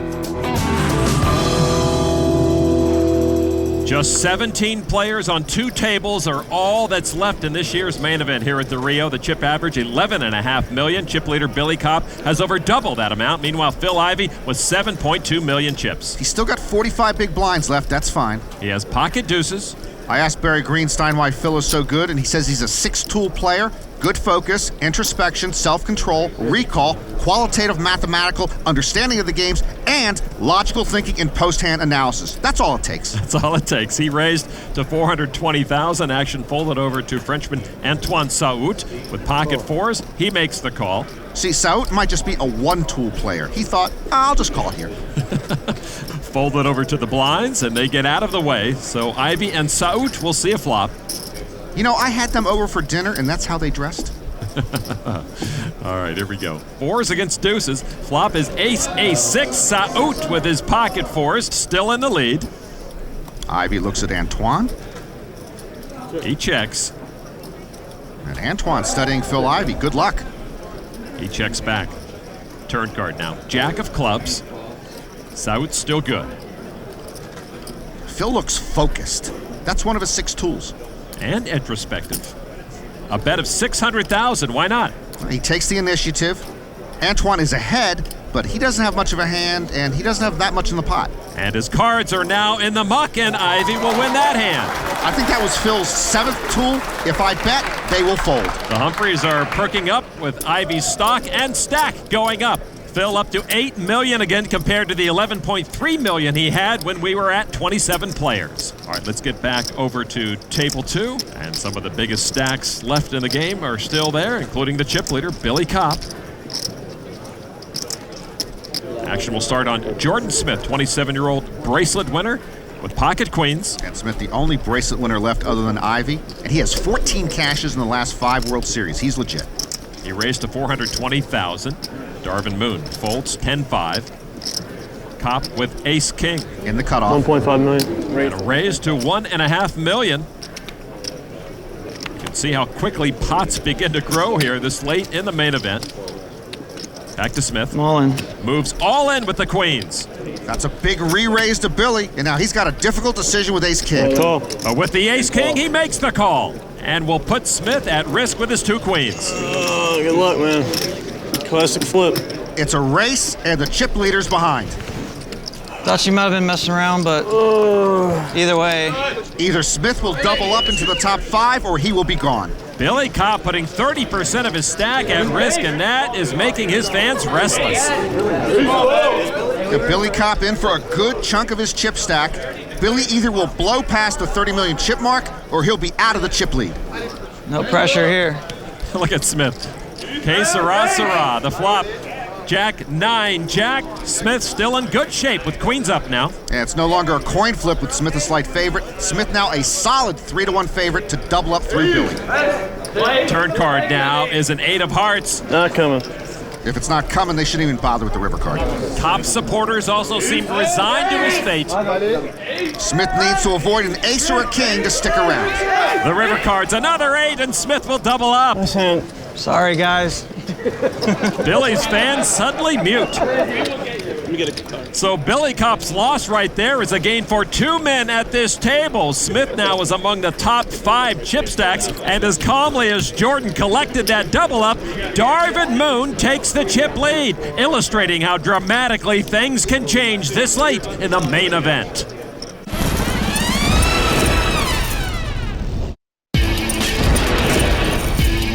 Nearly 6,500 came, full of hopes, dreams, and visions of glory. Some made long-lasting impressions, but one by one they all went down. Get them next year. Now just 17 players remain in the race to the final table and the ultimate prize in poker. 17 players left here at the Rio, deciding the World Championship of No Limit Texas Hold'em. Darvin Moon, the chip leader for the moment. Let's get over to our feature table. Phil Ivey over $8 million once again. Ian Tavelli, the youngest player left in the field, 21 years old with pocket 9s. Arizona State student. Remember, his grandfather bought his entry into the main event. He had to maintain a certain GPA to get it, and he did just that. A raise to $450,000. Steve Begleiter with pocket kings. Begleiter's father taught him how to play poker when he was a kid. A re-raise announced. He makes it $1.35 million. Tavelli was under the gun. Beggs right next to him. Action on James Akenhead from England with ace-king of diamonds. Boy, pocket nines, pocket kings, ace-king suited. Somebody's got to lose. Former train conductor folds. Akenhead playing it very snug. Eric Buckman now, one of the big stacks in the room. Buckman with pocket tens. And he folds those. Boy, ace-king suited and pocket tens into the muck. It's a little tight as we get close to the final table. Joe Catta with pocket jacks. Another big hand. Kings, tens, jacks, nines, ace-king suited. It must be a special deck. Catta struggling with his decision. And he lays those down. Wow, 3 big hands fold pre-flop, and they're all good folds. Catta got our memo, Norman. Just say no to pocket jacks. Nick Maimone folded his small blind. 5-8 for Ivey in the big blind, and he lays that down. That was probably the winner. Tavelli now with the re-raise back to him. And Tavelli makes the call for $900,000 more. So he and Begleiter are left to fight over the flop. It is 6 deuce 4. The kings are still good for Begleiter. That's a safe-looking flop for both players. Tavelli checks his nines. How much you playing, Ian? How much you have left? Tavelli's left with just under $8 million at this stage. Begleiter, does he want to put them all in? Begleiter with a bet of $3.5 million. You mentioned Tavelli with almost $8 million, which is plenty. Everybody else got out. If Tavelli doesn't get out now and he commits here, his tournament could be done. What a decision for the 21-year-old. Ian's grandfather, John Downey, in the foreground, along with Ian's father, Robert. And he does push. I call, you got me if you got aces. A call from the kings. Ian Tavelli in trouble. Yeah! Come on, Steve! Come on! On 9. No 9. Tavelli's bid to become youngest main event champion now teetering. You hit a 9, I'm gonna cry. I'll get you a tissue. Real tears? Yeah. I'll cry too. This is sick game. Ian Tavelli is the one all in. This hand could bring the field down to 16, and the big hands that folded pre-flop are glad they did. Ian Tavelli's main event on the line here. All right, he needs help right away. The turn card now, Queen of Clubs. Begleiter's still good with those kings. Go Beggs! Go Beggs! Beggs! Come on, Beggs! Go Beggs! That's Beggs. He's from Wall Street. That's Ian Tavelli. He's from Main Street. And his grandfather and father rooting for a 9 on the river. Tavelli has to have a 9. The river card is a 10, and that's going to do it. Begleiter wins the hand, eliminating 21-year-old Ian Tavelli in 17th place. All right! Baby! All right! Beggs, Beggs, Beggs. The filthy rich get richer. Begleiter now the richest in the room. He is the chip leader with almost $28 million. That hand could have played out very differently had Buckman stuck around. He would have hit a set on the river.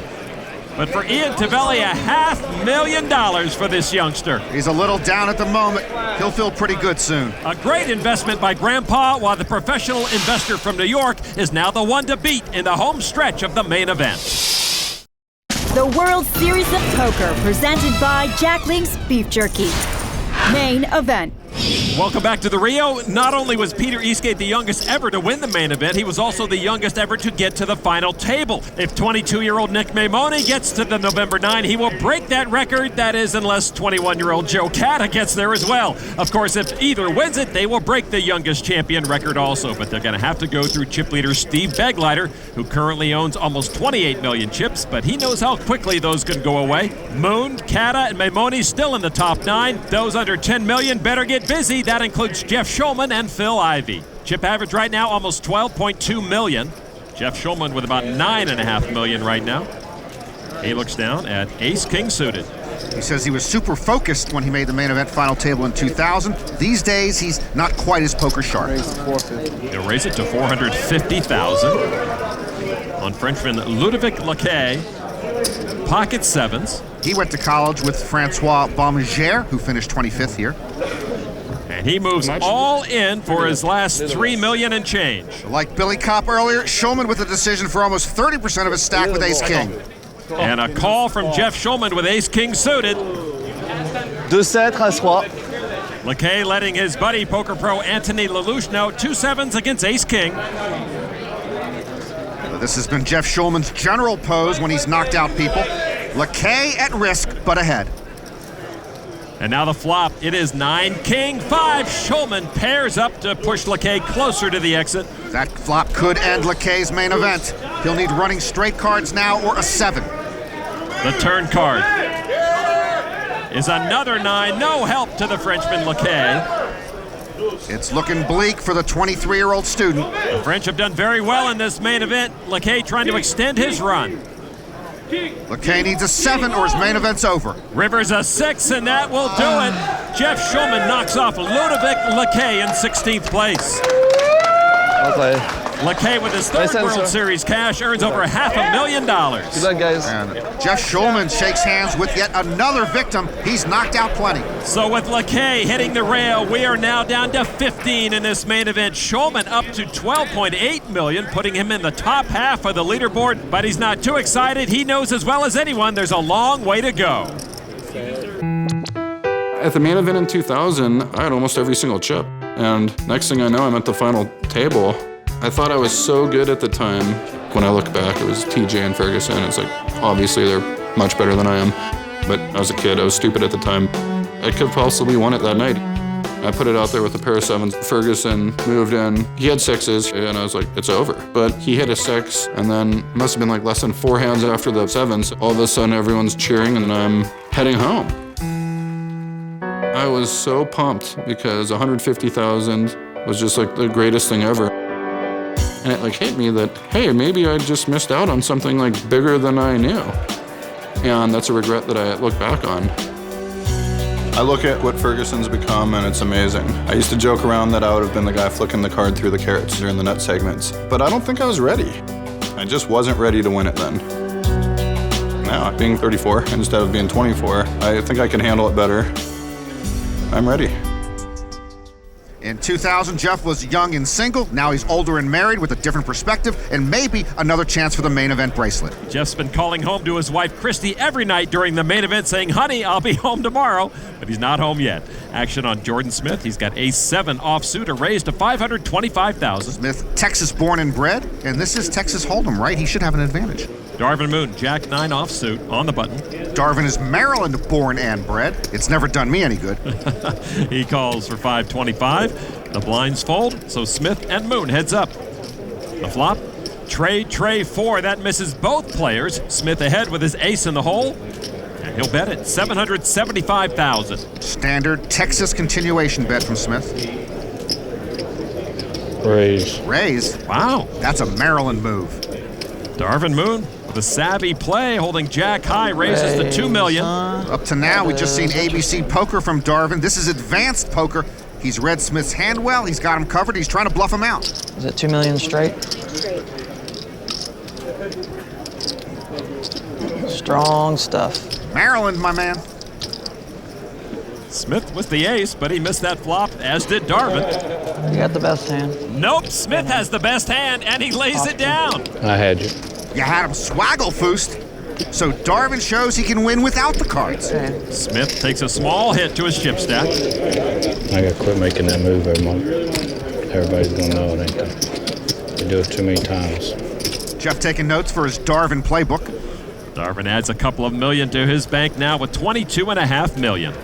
There is a pay jump now. The next 3 players to go out will earn over $633,000. Back to the featured table. 6 players to go before we have our November 9 for this year. There's Joe Catta on the Jack Link's Beef Jerky Pocket Cam, ace-7 of hearts. His mom is a blackjack dealer, but he was into cards before she took that job. A raise to $500,000. Jamie Robbins gives it up to Nick Maimone with pocket 9s. Maimone and Catta, the 2 players left in the Eastgate sweepstakes. Either one of them could supplant Peter as youngest main event champ ever. He makes the call from middle position. Ivey with 10 deuce of hearts into the muck. You know how badly I want Ivey to make the final table line, but I'd like to see him get there with some chips. He's got nothing going today. So it will be the two youngest left in the field, 22-year-old Maimone against the 21-year-old Kata. Now the flop. King, 6, Queen, 2 hearts. The older of the two, Maimone, with his pocket nines, has the lead. Kata with the nut flush draw. Every move at this point magnified. A bet of $850,000 from Kata. I'd get out of Dodge right now if I were Nick. Kata's got him beat if he's got a king or a queen in his hand. He could have a flush or a straight draw. What are pocket nines? Pocket nines are good enough for a call, Nick thinks. Turn card 8 of hearts. Kata hits the nut flush. Maimone picks up his own flush draw. Maimone's got pocket nines. You can't get a job with pocket nines. Nobody will hire you. Check. Kata checks the nuts. Kata said check, but on the inside he's going, please bet, Nick, please. 1.2. Maimone will accommodate $1.2 million. And remember, Nick Maimone is drawing dead here. Joe Kata got exactly what he wanted. Maimone's buddies know any hand could be his last. Action on Kata. Just with a call. Joe's in the catbird seat. He's got the check mark, the river card. 5 of diamonds. Check.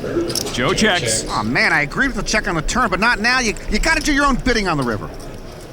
Maimone checks back, and Kata wishes he had bet that river, but will take that pot. Oh my, why don't I re-raise you free? I'm so bad. Our buddy is so bad. Nice check behind, Nick. Yeah, he saved himself some chips there. By the way, who am I to tell Joe Kata when to bet? He's played pretty well, and he's doing pretty well. And he owns almost 18 million chips now. For Nick Maimone, he had been on the uptick, but now heading in the opposite direction. But both of these youngsters still alive, trying to rewrite World Series history.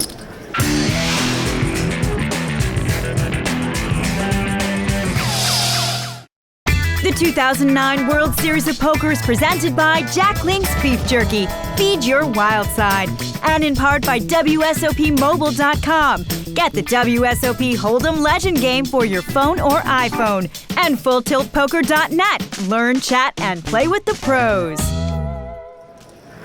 Back at the Rio, only 15 players remain. These 6 on the outside looking in right now. One name that jumps out, Phil Ivey. He's been the short stack for much of the day. And these 9 are best positioned to make the final table. Steve Begleiter approaching $30 million, while Darvin Moon and Eric Buckman each have more than $20 million. Action on Darvin Moon, with his wife Wendy looking on. They've been married 15 years. That easily beats my record. Darvin with ace-9 offsuit. In the cutoff. Darvin will raise to $425,000, a little more than 2 times the big blind. Billy Kopp, the former chip leader, now $9 million behind Begleiter, the chip leader now. He folds. Billy not in the mood from the small blind. Ben Lamb, 24-year-old Las Vegas poker pro in the big blind with King 6 off. He makes the call. Ben finished 156th in the main event 2 years ago. And he will take on Darvin Moon. The flop, 6-4 deuce. Oops, Billy Kopp folded what would have been a set of 4s. Lamb catches a pair of 6s and checks. Darvin Moon now with ace high, bet $600,000. Darvin this time with the continuation bet. Lamb with a casual call with top pair. Lamb could have check raised Darvin right back into Western Maryland, I believe. Turn card 9 of diamonds, and Moon takes the lead now with a pair of 9s. Darvin Moon. Lamb checks again. $1 million. Moon now with top pair, bets $1 million. Darvin's pretty lucky here. If the small blind Billy Kopp had played, he'd be losing a bunch of chips. Instead, the big blind played, and now he's going to win a bunch of chips. Lamb looks at that board, feels pretty good about his pair of 6s and calls. And Lamb thinks Darvin still might have a couple of big cards, no pair. This is so nerve-wracking on the friends and family of the players. Norman with so much at stake. The river card, another 9, Moon with the check mark. That is Darvin Moon for you, Norman. I don't know if Darvin's going to get any more chips out of Ben, but he's running good again. Lamb checks. $3 million. Darvin's going to make it $3 million. Yeah. Well, if Ben thought Darvin had 2 big cards, that river 9 made no difference. The problem is, if Ben calls here and loses, and we know he's beat, he'll have less than 10 big blinds left. A tense moment for Ben Lamb's and Darvin Moon supporters. Darvin trying to give away nothing, looking for a call. A call. trips. 3 nines, really? No, 3 jacks. Yes, 3 nines. And Darvin Moon will win that hand. Ben Lamb left with $1.8 million. Boo! Boo! That's an angry mob up there. But Wendy Moon loves it. Her husband Darvin is only about $500,000 behind the chip leader. Ben Lamb now crippled, wondering, why did I have to protect my blind? And Darvin Moon still flying high in this 2009 main event. After day 8, only 9 players will be left with a chance to win that main event bracelet and the $8.5 million top prize. Steve Begleiter is top dog right now. Phil Ivey with $6.6 million, stepping very carefully. All right, action on young Nick Maimone, ace queen of hearts. Ace queen destroys countless young lives. 480,000. 480,000. Raised to 480,000. Ivey, 10 deuce. I'm sorry, isn't that the 37th time he's been dealt 10 deuce today? Phil Ivey's the best, but occasionally he needs a hand. Eric Buckman now in the small blind. Misses the pocket cam by that much. Buckman's a Mets fan. Remember, Steve Begleiter's a New York Giants fan. I'll try to forgive both of them. A call from the small blind for 380 more. The big blind Cata folds, so Maimone and Buckman to the flop. It is 8-10 jack, a double gut shot straight draw for Nick Maimone. Buckman first to act. He checks. 900,000. 900,000 from Maimone. I think that's a good bet by Maimone. I'm all in. Wow.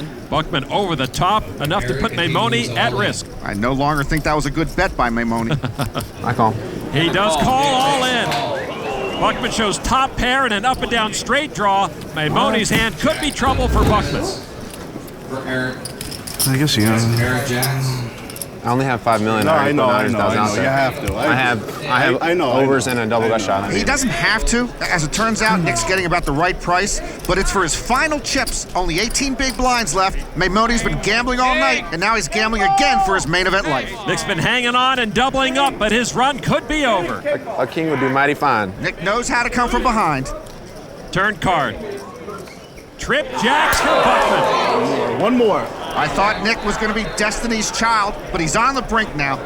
No king. No king. King or I'm done. A terrible turn card for Maimone. The 9 and ace can no longer help him. Any king would work. A king for Nick Maimone, or he's done.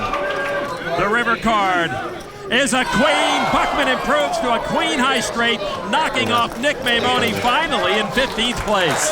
He was all in a lot. He's finally all out. By surviving that first all in here on day 8, his payday is $250,000 bigger. He'll take home $633,000. Buckman over $25 million. Maimone hits the rail. What can you do? Joe Cata now the lone young gun remaining with a shot at Peter Eastgate's main event record. Which other area did you make it far in the main? Well, 4th time I made it in 27. I'll be coming like 23rd, 18th, and 10th. They're the worst places. He actually finished 23rd, 20th, and 10th. I mean, you're not happy unless you have first, though, but... Didn't you lose a terrible hand where like Moneymaker made a boat or something like that? Didn't you help run Bear Stearns into the ground? We're trying to tow it, yeah. So ganging up on your guy, Norman, get out there. He can take care of himself. All right, let's take a look at the PokerStars.net chip count. Steve Begleiter leads the 14 remaining players fighting for 9 seats. Former chip leader Billy Kopp took a big hit. He's in 5th place. James Akenhead rounds out the top 9. The pressure's even higher for the bottom of our list, which includes Phil Ivey and the shortest stack, Antoine Saout. The chip average is $13.9 million. There is the Frenchman Saout on the Jack Link's Beef Jerky Pocket Cam, Ace Queen of Diamonds. He watched his sister playing online a couple of years ago and decided to start playing himself. A raise to $550,000. Action on Eric Buckman, the second biggest stack in the room, Queen 9. Buckman 1 card from elimination on day 7, now 1 spot from the top on day 8. Ivey won't play the hand, folded over to Steve Begleiter, the chip leader with pocket 7s. In the big blind. And a call. And he makes the call. It'll be the biggest stack against the smallest stack. All right, here we go to the flop. 8 tray 8 Begleiter's pocket 7 still lead. He checks his pocket pair. Saout now. That's 650,000. We'll try to end the hand right there. With his short stack, Saout taking some precarious steps here. Hoping Beglighter missed the flop. Get $1,500,000. Steve says, no, Antoine, we're just getting started. He raises to $1.5 million. Members of Beglighter's Home Poker League looking on anxiously. Beglighter has become a check raise connoisseur, and he correctly is going to prey on the short stack. Saout says, you want to play it like that? I'm all in. I'm stunned. Saout misses the flop and bluff shoves for his last 5 million chips. Beglighter needs more than 3.6 million to call. I really think you have ace-king or ace-queen. Spot on read. If that's the case, I have you beat. I've been playing with you a long time, and you're a very solid player. I've never seen you not have a hand. Saout banking his main event on that history. And if you have a very big pair, I'm in trouble. But Beglighter's the one with the pair. Nice bet, sir. Great bet. The small stack forces a big stack to fold on a bluff and shows it. Beglighter agitated. Ooh. Whoa, hang on, buddy. Isn't that a personal foul? Saout takes the pot. What a great play by Saout. Steve Beglighter stews about getting bluffed, while Antoine Saout will continue playing for one of the 9 final table seats. At this stage of the tournament, every decision is critical. The margin for error razor thin. Norman, the time has come. The November 9 will soon be known. Well over 6,400 people have already experienced the heartache that comes from being knocked out of this main event. Yet there is little doubt that the next eliminations will hurt most. Lon, poker is a cruel game, and even the best players with the biggest stacks can be gone in an instant. You don't think Phil Ivey's still haunted by Chris Moneymaker's full house? Most people don't get another opportunity like this. So to my main man and the fortunate few remaining, I offer some advice. Tread carefully. You may never see these waters again. Ivey has seen these waters before and been sunk each time before reaching the promised land of the final table. Over at table 2 of Jeff Schulman, who made the main event final table in his first try in 2000. He can join Mike Matasso and Dan Harrington as the only players to make 2 main event final tables this decade. Action at table 2 on Darvin Moon. He will not play this hand. James Calderero folds. Billy Kopp, right now 5th in chips. He folds. Van Lamb gets out of the way. Kevin Schaffel in the small blind. King 8 of hearts. Schaffel says his motto is patience and calm. He does look patient and calm. A raise to 600,000 to the big blind. Jordan Smith, Jack 10 offsuit. Smith lists one of his hobbies as sleeping. I believe he's a step ahead of the game. He makes the call from the big blind. So Schaffel and Smith will see a flop. It is Queen King 9. Smith flops a king high straight. Schaffel got top pair. It's all diamonds, but neither player holds a diamond. Schaffel's going to bet it 850,000. Smith might raise here to put pressure on Schaffel in case he has a diamond draw. Nope, just a call. Or he just might call. Schaffel way behind. Turn card now. Tray of clubs. Schaffel now drawing dead. Smith gets the check mark. Schaffel's going to bet it. He's barking up the wrong tree. He makes it $1.5 million. Schaffel fearless. He doesn't even have a diamond draw. Smith comes right along with a call. Smith seems very comfortable with his call. Another diamond on the river, so 4 diamonds out there. Now Schaffel slows down. That 4th diamond probably slowed the amateur down. Now to Smith, who flopped the straight. $2 million. And he will risk $2 million here on the river. George Smith knew exactly where he was at this entire hand. There is no doubt in his mind that Schaffel doesn't have a diamond. That is Schaffel's son, Jeremy. Thinking about calling you. I don't even have a diamond. You don't have a diamond? I don't even have one. Maybe I'm bluffing with the best hand. Lay it down, Florida. Texas and Florida, very congenial. I'm going to let you show the bluff. You can have it. Schaffel lays it down. I didn't want that. I didn't want that card. You had it right. Nice hand. Top pair for Schaffel cost him about 2 million chips. Jordan Smith takes the pot. He's now over 20 million. Good lay down, I guess. You didn't have a diamond. Nope. Jordan Smith didn't need a diamond. Team Schaffel needs to rally to confirm their reservation at the final table. Let's get back to our featured table. Antoine Saout re-raised all in again, this time with pocket 8s pre-flop. With ace-king, England's James Akenhead will try to get rid of the last Frenchman in the main event. The former train conductor against the engineering school dropout. Akenhead risking about 3/4 of his stack. So Akenhead in for most of his chips, Saout in for all of his chips. And the flop. 4-10 deuce, no ace, no king for Akenhead. Saout still best. Good news for Saout, and the pressure of trying to get to the November 9 etched on James Akenhead's face. Turn card now. Queen of diamonds. Akenhead got a little help. He's got a straight draw now. Boy, it's got to be excruciating for these two players. Akenhead now can knock out Antoine Saout with a river ace, king, or jack. The river card is a tray of clubs, and Saout wins the hand to double up to almost $13 million. James Akenhead is hurting. Well, I like how these two just go about their business. Fortunes change quickly as James Akenhead dangerously low with just $2.5 million, while Antoine Saout has moved up towards the middle of the pack, but still 5 eliminations to go. The 2009 World Series of Poker is presented by Jack Link's Beef Jerky. Feed your wild side. And in part by WSOPmobile.com. Get the WSOP Hold'em Legend game for your phone or iPhone. And PokerStars.net, the world's largest poker site. The World Series of Poker, presented by Jack Link's Beef Jerky. Main event. Still 14 players remaining as everyone here at the Rio anxiously awaits the upcoming hands to determine the November 9. Phil Ivey remains near the bottom of the leaderboard and trying to hold on, while James Akenhead certainly has to be very careful with his short stack. Under the gun is Antoine Saout, who has pocket eights again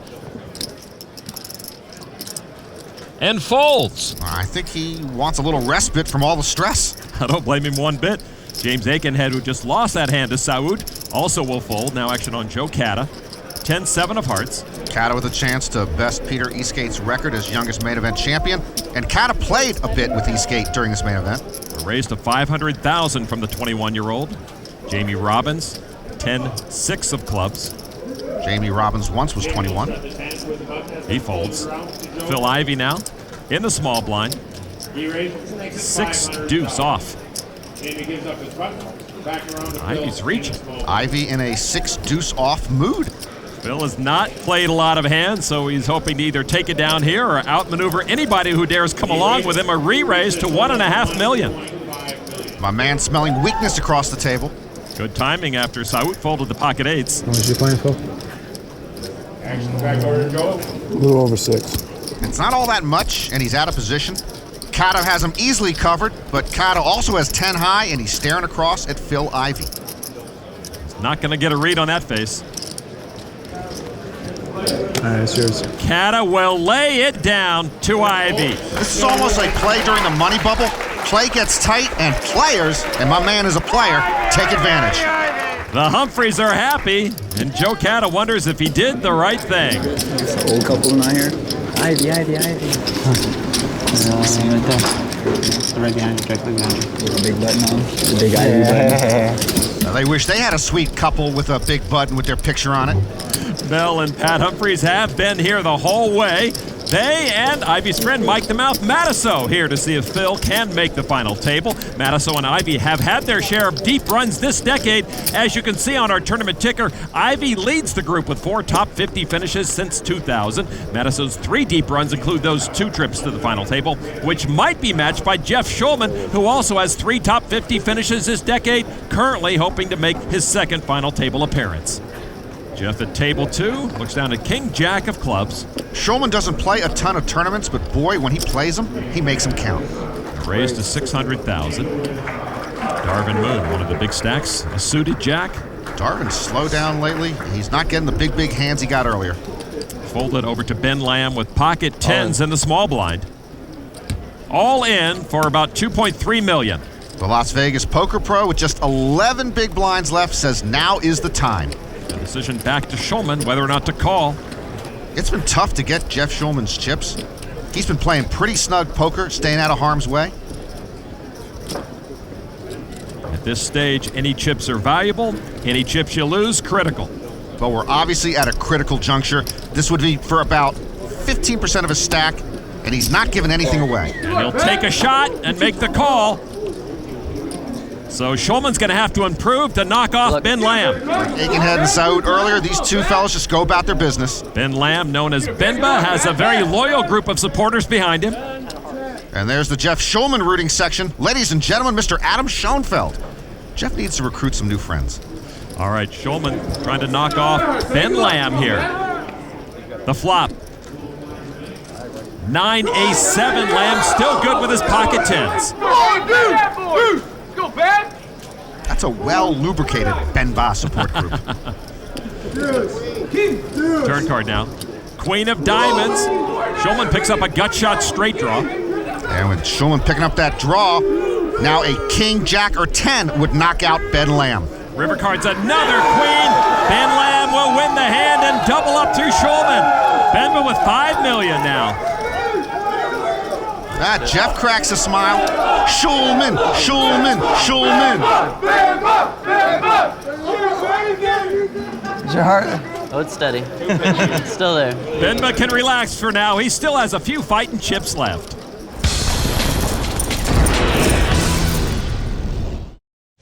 It's time for another edition of Deal Me In, brought to you by FullTiltPoker.net. At any stage of a tournament, you never want to be short-stacked. Howard Lederer found himself in that exact position at a 2008 mixed hold'em event.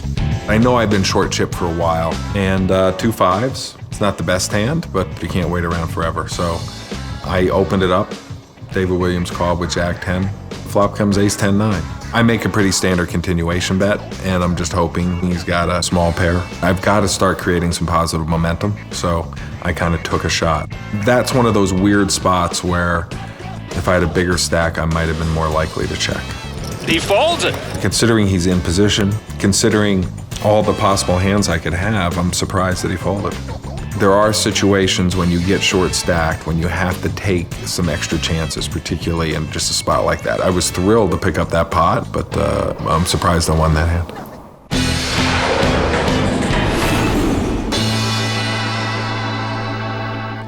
Back inside the Rio, the professor's advice might help these 5 players at the bottom of the leaderboard. Of course, we've already seen Phil Ivey take a chance, but with a final table seat on the line, we'll have to see if the rest of the group can push the action. One player who can afford to let the action come to him is Darvin Moon, who's once again taken the chip lead. He's over $28 million.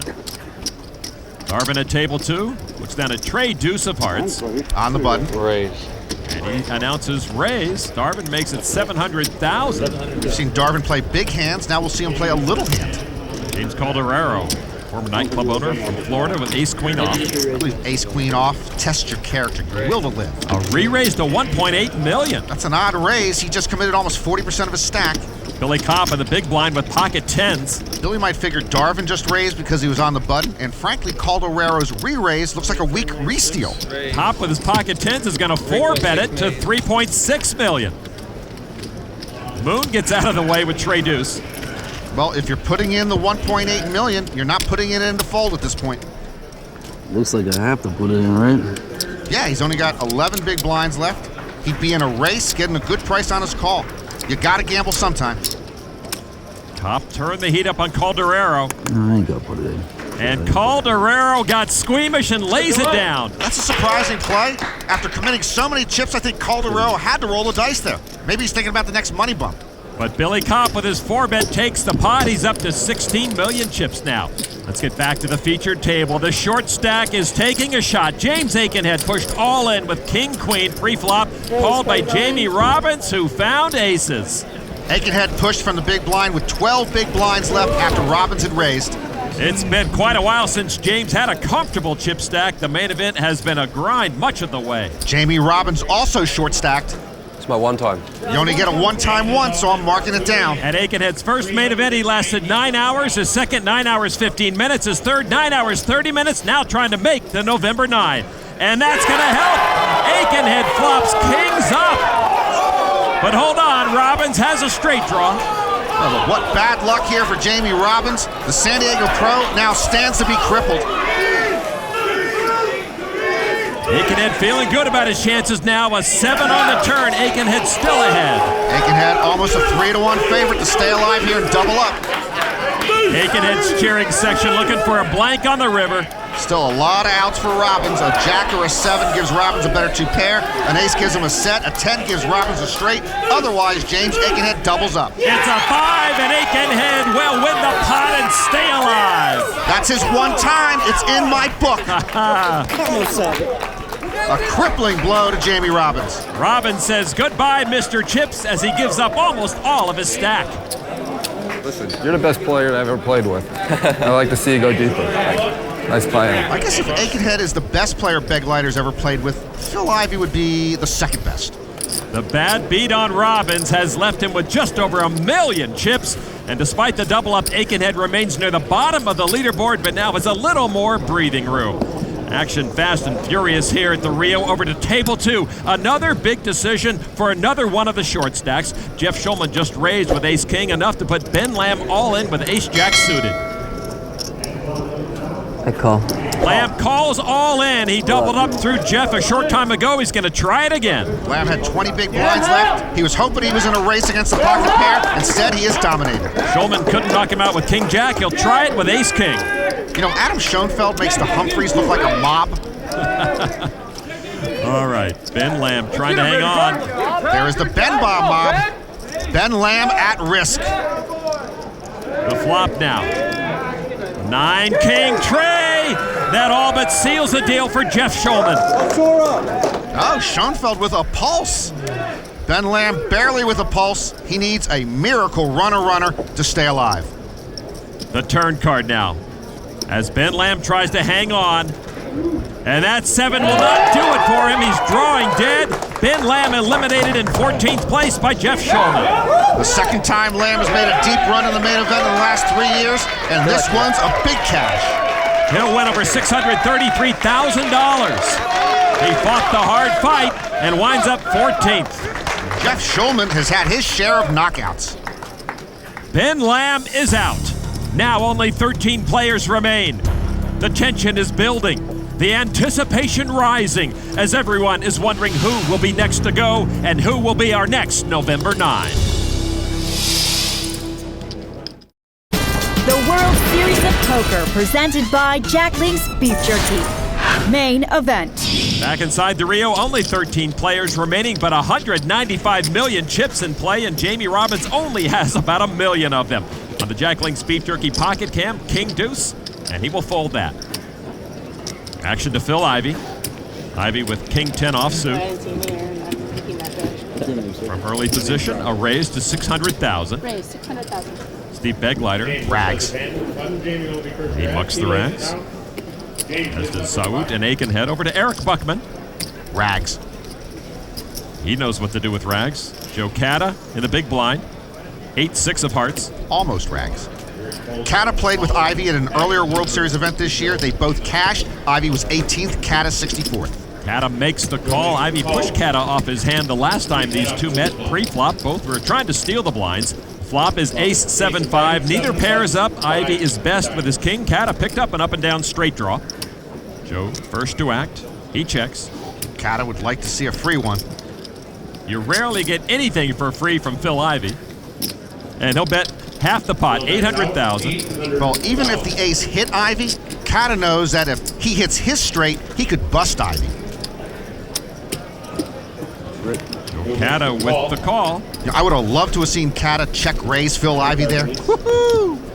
All right, turn card now. Tray of diamonds. Ivey still with the best of it, but neither with a real hand. Cata checked. You mentioned Phil also with nothing, but he's got position and he's got the Ivey factor. And he bets 1.5 million. Ivey has invested about 40% of his stack in this hand. Well, this is a tougher call for Cata. He's got no hand. He could hit his straight, but if it's a diamond, for all he knows, he still might lose, and I'd still pay good money to see him check raise Phil. Phil would fold. Cata is the one who folds here, and Ivey takes the pot against the young gun once again. By the way, the Humphreys and I are moving into Phil Ivey's guest house after Thanksgiving. So Joe Cata is still trying to figure out how to beat Phil Ivey, who is now once again over 8 million chips. Cata not willing to take a chance with that straight draw, playing a little more cautiously, being so close to the November 9, hoping to avoid repeating a friend's painful main event experience. Making this far, it's a dream come true. It's really hard to go this far, especially in this big of a player field. Dean Hamrick, good friends of mine. Dean Hamrick finishes in 10th place. I took 10th last year. He told me, whatever you do, don't take 10th place. Disappointment for him, but elation for our final 9. that's it, man. You know, that's it. That's ball game, you know, right there. Kelly Kim might be the happiest man in the room. Dean Hamrick, the most heartbroken. It almost would have rather happened with 28 people left. To be that close and actually sitting there, it sucks, man. It sucked. This is a once-in-a-lifetime shot. Not many times do you get a chance to get this far. I definitely think I have what it takes to make to the final table. So right now, it's definitely a possibility, and I'm definitely really excited for it. Like Hamrick, Kata is from Michigan. Joe's 21 years old, trying to replace Peter Eastgate as youngest main event champ ever. The back-and-forth battle for the top of the leaderboard being won by Steve Begleiter right now. Buckman in second, Darvin Moon is in third. Looking at the bottom of the list, Jamie Robbins still with a short stack. Phil Ivey showing some improvement with over 8 million chips, but out of the top 9. And last year's third-place finisher, Dennis Phillips, is in the house. Action is on Joe Kata. Joe has aces. Kata was the chip leader at his day 1 session, and he's never given them back. The raise to 600,000. Jamie Robbins with pocket tens. And he is all in for 1.37 million. Robbins with less than 6 big blinds left. He'll love those 10s until he sees the aces. Ivey with 7-4. Phil hates giving up his button. Action on the small blind, Steve Begleiter, Jack 6, and he will fold. Now to the big blind, Antoine Saout. And he won't play those. An automatic call from Kata to put Robbins at risk. Robbins hates to see the aces. Jamie Robbins knows that pocket aces can be cracked. Kata trying to get us closer to the final table. Just one time. Just one time. My turn. Let's go, J-Rob, one time. Okay, this is his one time. Got to mark it in my book. Good call, Joe. Good call. Good call. Nice read. A good call, a nice read by Joe Kata. All right, so Kata trying to knock off Robbins. Aces against 10s. Here's the flop. 6 king deuce. The aces hold up for Joe Kata.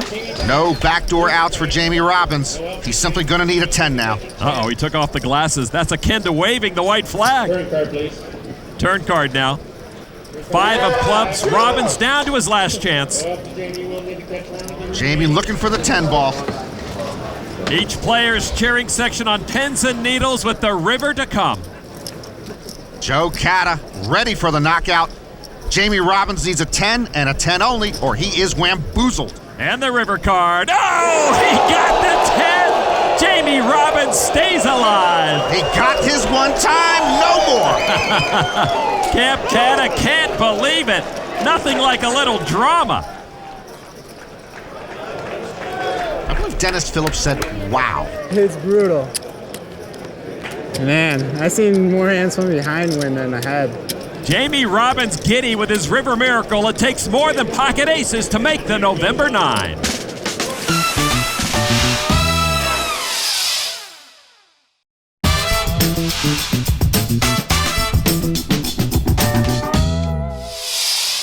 Back at the Rio, still only 13 players remaining, and for these 5 at the bottom of the leaderboard, it's a tense time. But if you can just make it to the November 9, anything can happen. 07 champ Jerry Yang proved that when he started the final table with the second shortest stack. James Calderero with the shortest stack left is in danger of going out. He's all in with King Jack against a pair of 10s of Kevin Schaffel. This is an all-Florida matchup. Calderero lives in Venice, Schaffel in Coral Springs. Calderero is down to less than 8 big blinds. Schaffel called him from the big blind. All right, here's the flop. It is deuce, queen, 5. Calderero likes none of that. Not much hope on that flop for Calderero. But it's not over yet. Jeremy Schaffel still nervous. Hey, Calderero forgot to call for his one time. He needs it. That queen does not help him. Another paint. Calderero keeps seeing the wrong paint on the board. Schaffel on the verge of a knockout. Calderero needs his one time now. A king or a jack, or he's gone. The river card's a 5 of diamonds. Calderero knocked out in 13th place. So we're down to our last 12. 3 knockouts to our November 9. Kevin Schaffel stacks, Jeremy Schaffel tweets, and James Calderero's first main event cash is worth $633,000. Kevin Chaffel over 12 million now. James Calderero leaves the main event like 6,480 players before him. And in this edition of The Nuts, we look back at the 2009 main event and realize no matter where you finish, all but one player will regret saying the words, all in. Let the games begin. It's all or nothing, baby. It's never ever maybe. You think I might be crazy, but I gotta be all in.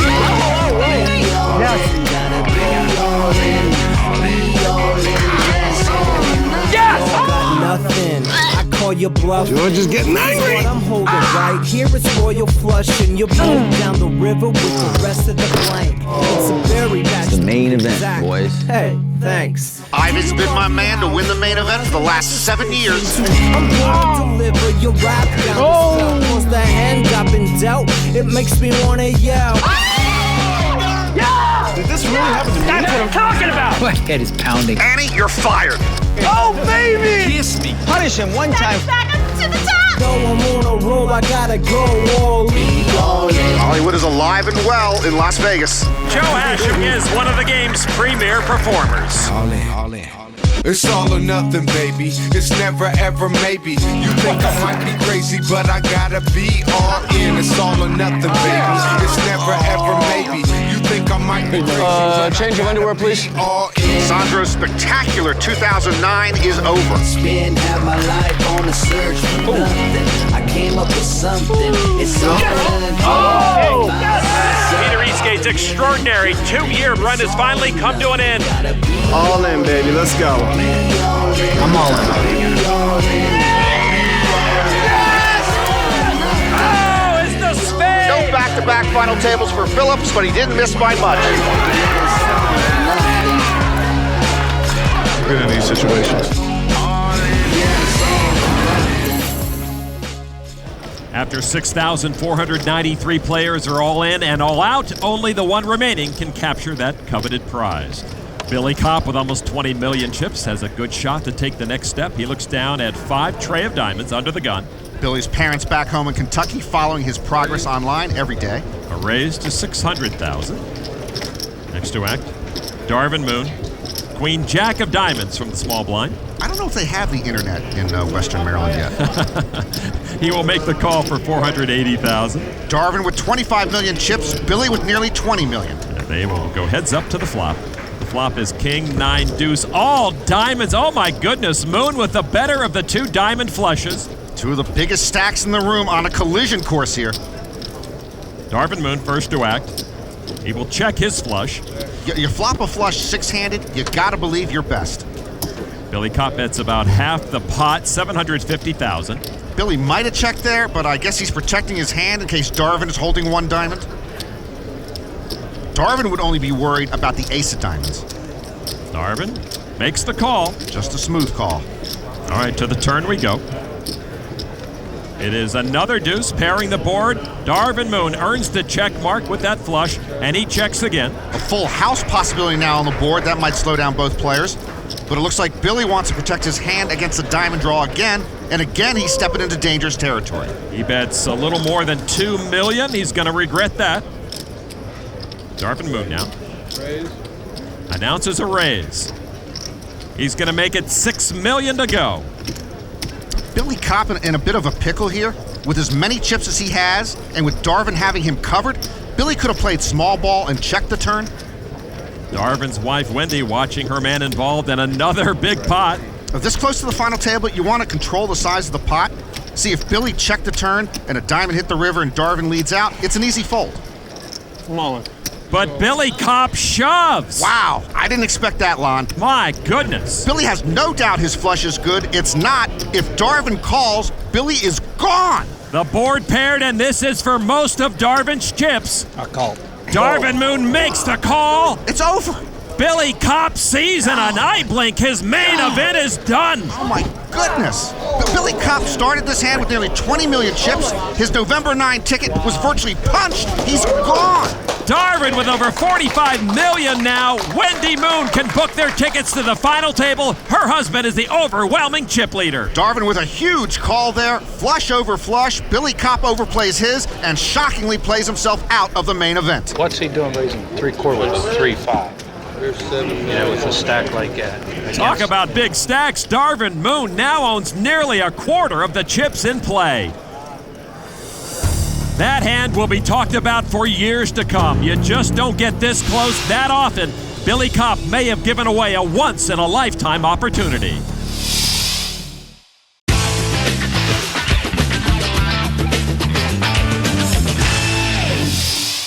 Only 11 players now remain inside the Rio, and as we saw, bad decisions can have catastrophic consequences. Speaking of bad decisions, Norman, it's time for you to play the Jack Link's Beef Jerky wildcard hand. And I tell you, Billy Kopp will be replaying that last hand in his head for quite a while. And Phil Ivey once again has the wildcard hand.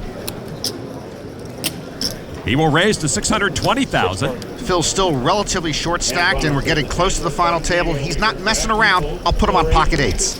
Pocket sevens for Joe Cata in the big blind. I'm glad I didn't put Phil on pocket sevens. We'd have no sevens left.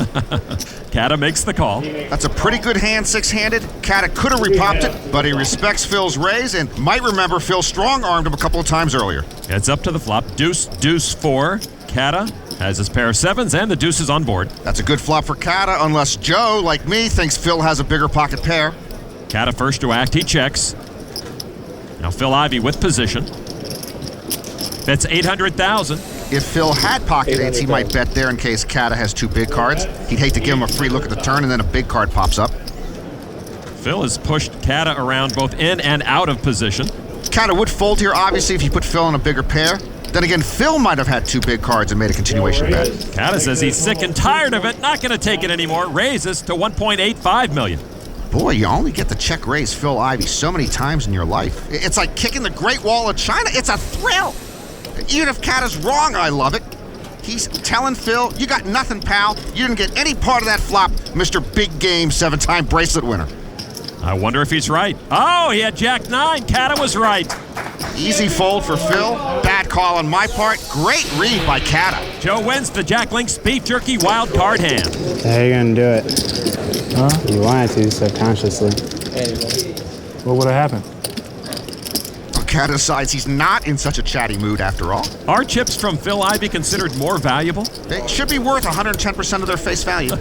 You see, Darvin Moon over 44 million. Buckman and Beglider very strong. The two short stacks with two knockouts to go before our November 9 are James Akenhead and Jamie Robbins. Let's keep it here at the feature table. Action on. Jamie Robbins, the shortest of stacks, and he's going to move all in with King Queen off. Robbins under the gun, pushes with only 10 big blinds left. Phil Ivey now with a 10 of hearts and an ace of hearts. How much is that? Phil needs about $2.3 million to call. All in. 2.35. I'll call it. Call. Phil Ivey makes the call to put Robbins at risk. It's folded around to the big blind. Cata folds, so Robbins King-Queen against Ivey's ace-10. That call cost Phil Ivey 1/3 of a stack. I didn't like it when he showed the king first. Can Robbins hang on again, or will Phil Ivey bring us closer to the final table lineup? King ball, queen of hearts. No queen of hearts, queen of clubs. It's a good thing for Ivey that Robbins already has used his one time. I marked it because if Phil loses his hand, he would be the short stack. Another big moment here at the main event. Come on, cards. Jamie Robbins also thinking come on cards, but probably different cards than the Ivey camp is thinking. Ivey's the favorite. Neither player has a pair, so everything is live. Here's the flop. Tray 8 tray. Ivey's ace keeps him ahead. Got some spades. Robbins could backdoor a flush. He'd be very happy with a king or a queen, though. Turn card now. Is another tray. Phil is fine with that card.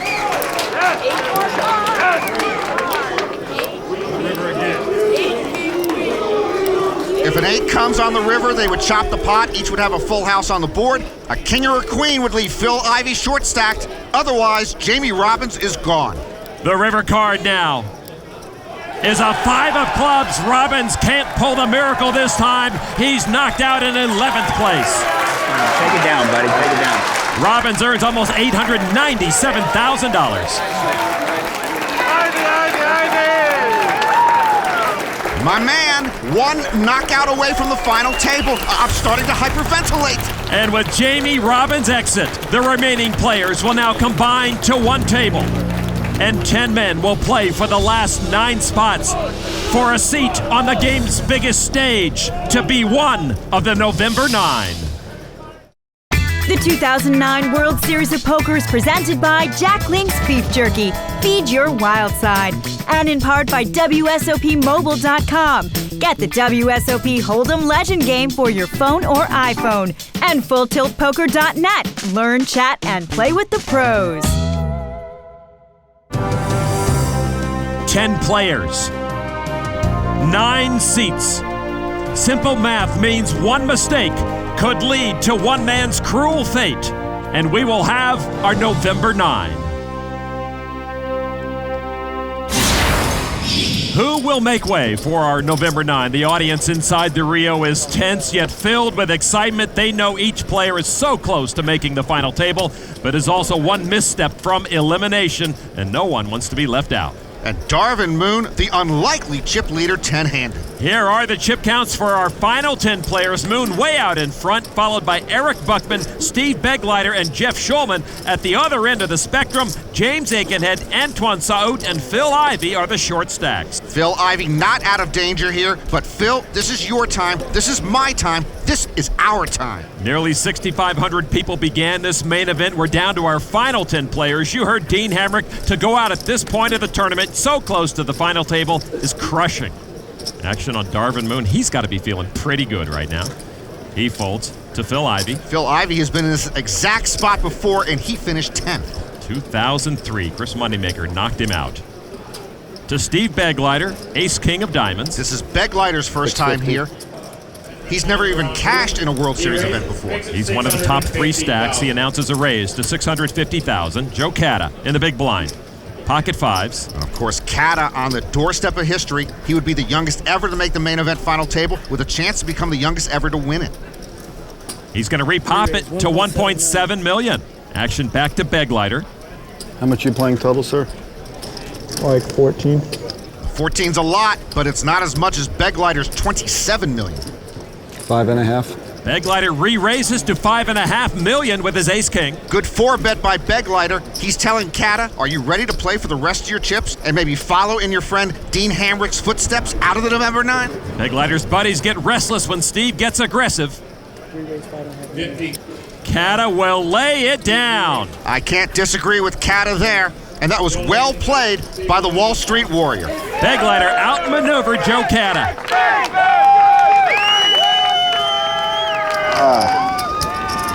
Well, I'd like to see a flop there. And Begleiter correctly surmised that Cata probably would not pay to see a flop. Team Beggs right now sitting pretty tin-handed, but anything is possible as we have seen all the rooting sections for the players filled with nervous energy. One more to go. And ladies and gentlemen, Mr. Adam Schoenfeld. November 10th is when that bracelet will be won, along with $8.5 million. Action on Phil Ivey. Phil looks at Queen Trey. Do you mind if he folds his way to the final table now? He can do whatever he likes as long as we make it. Buckman with over 34 million chips right now. King 9 of hearts. On day 7, Buckman was all in with pocket 8s against pocket kings, and he's made it here. A raise to $650,000. Folded over to Jeff Schulman. Schulman's had a pretty smooth ride. He folds now to the National Bank and Trust of Darvin Moon. Pocket 8s. Darvin Moon has had a dreamlike journey. A call, and the biggest stack wants to play with the second biggest stack. Buckman now to Jordan Smith. Wow, what a time to get aces. I don't know, Lon. At this point, I'd rather have 7 deuce and get the heck out of Dodge. I don't think Smith will lay down. Indeed, he will raise it to $2.6 million. He wants to end it here, or at worst, go heads up against someone he'd have crushed. Back to the original raiser, Eric Buckman. He lays it down. Darvin Moon with pocket 8s. Of course, for Darvin, $1.95 million. It's not even 5% of his stack. The chip leader, Darvin Moon, will make that call. The good news for Smith, he's heads up with the aces. The bad news, he's against the biggest stack. Smith with a good chance to pick up some more chips. All right, here's the flop. 8, deuce, 4. Wow, that is the Darvin Moon we know hitting the set. What a dangerous spot here for Smith. And just as Darvin keeps telling everyone, he keeps getting aces or kings or flopping sets. Smith checked. 4 million. Darvin bets 4 million with the best hand. Bet 4 million. Call. All in and a call. Jordan Smith at risk. And Darvin Moon, for the first time, showing some emotion, then decides to sit right back down. Jordan Smith about to miss the November 9. Darvin Moon, our chip leader, about to become our massive chip leader. Like so many before him, Smith runs into the Moon Man buzzsaw, and this could cut the field to 9. We're almost there, Phil. And Jordan Smith now staring straight at that dreaded bubble. The turn card now is a 5. That gives some help to Smith. Gives you more outs. I don't know if Jordan Smith is thinking about outs or if he's thinking about oblivion. Now Phil Ivey and the rest of the players 1 card from being part of the November 9.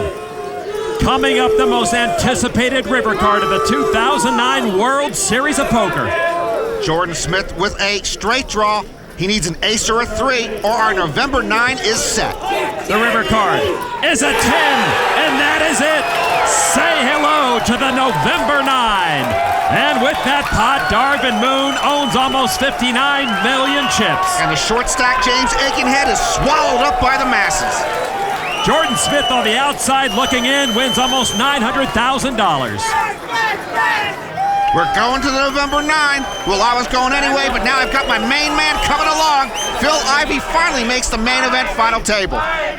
Ivey. Wendy Moon will be there, and her man Darvin will lead the way, holding 30% of the chips at the final table. Final table.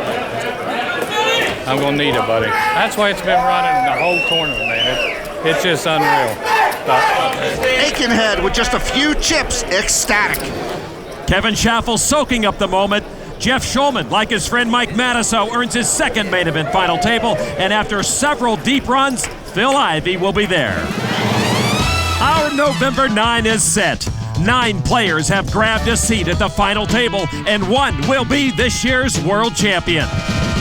Can one of the short stacks move all the way to the top of the leaderboard and take the title? Will one of the previously unknown players like chip leader Darvin Moon be able to introduce himself as main event champion? Can Joe Cata eclipse Peter Eastgate's record as the youngest to win the main event? Will Jeff Schulman's final table experience at the main event help propel him to a championship? Or will Phil Ivey cement his place among the best of all time with a world title? Plenty of questions surround this November 9, and soon there will be one answer. What a sight it's gonna be. For Norman Chad, I'm Lon McCarran. We'll see you at the final table of the World Series of Poker.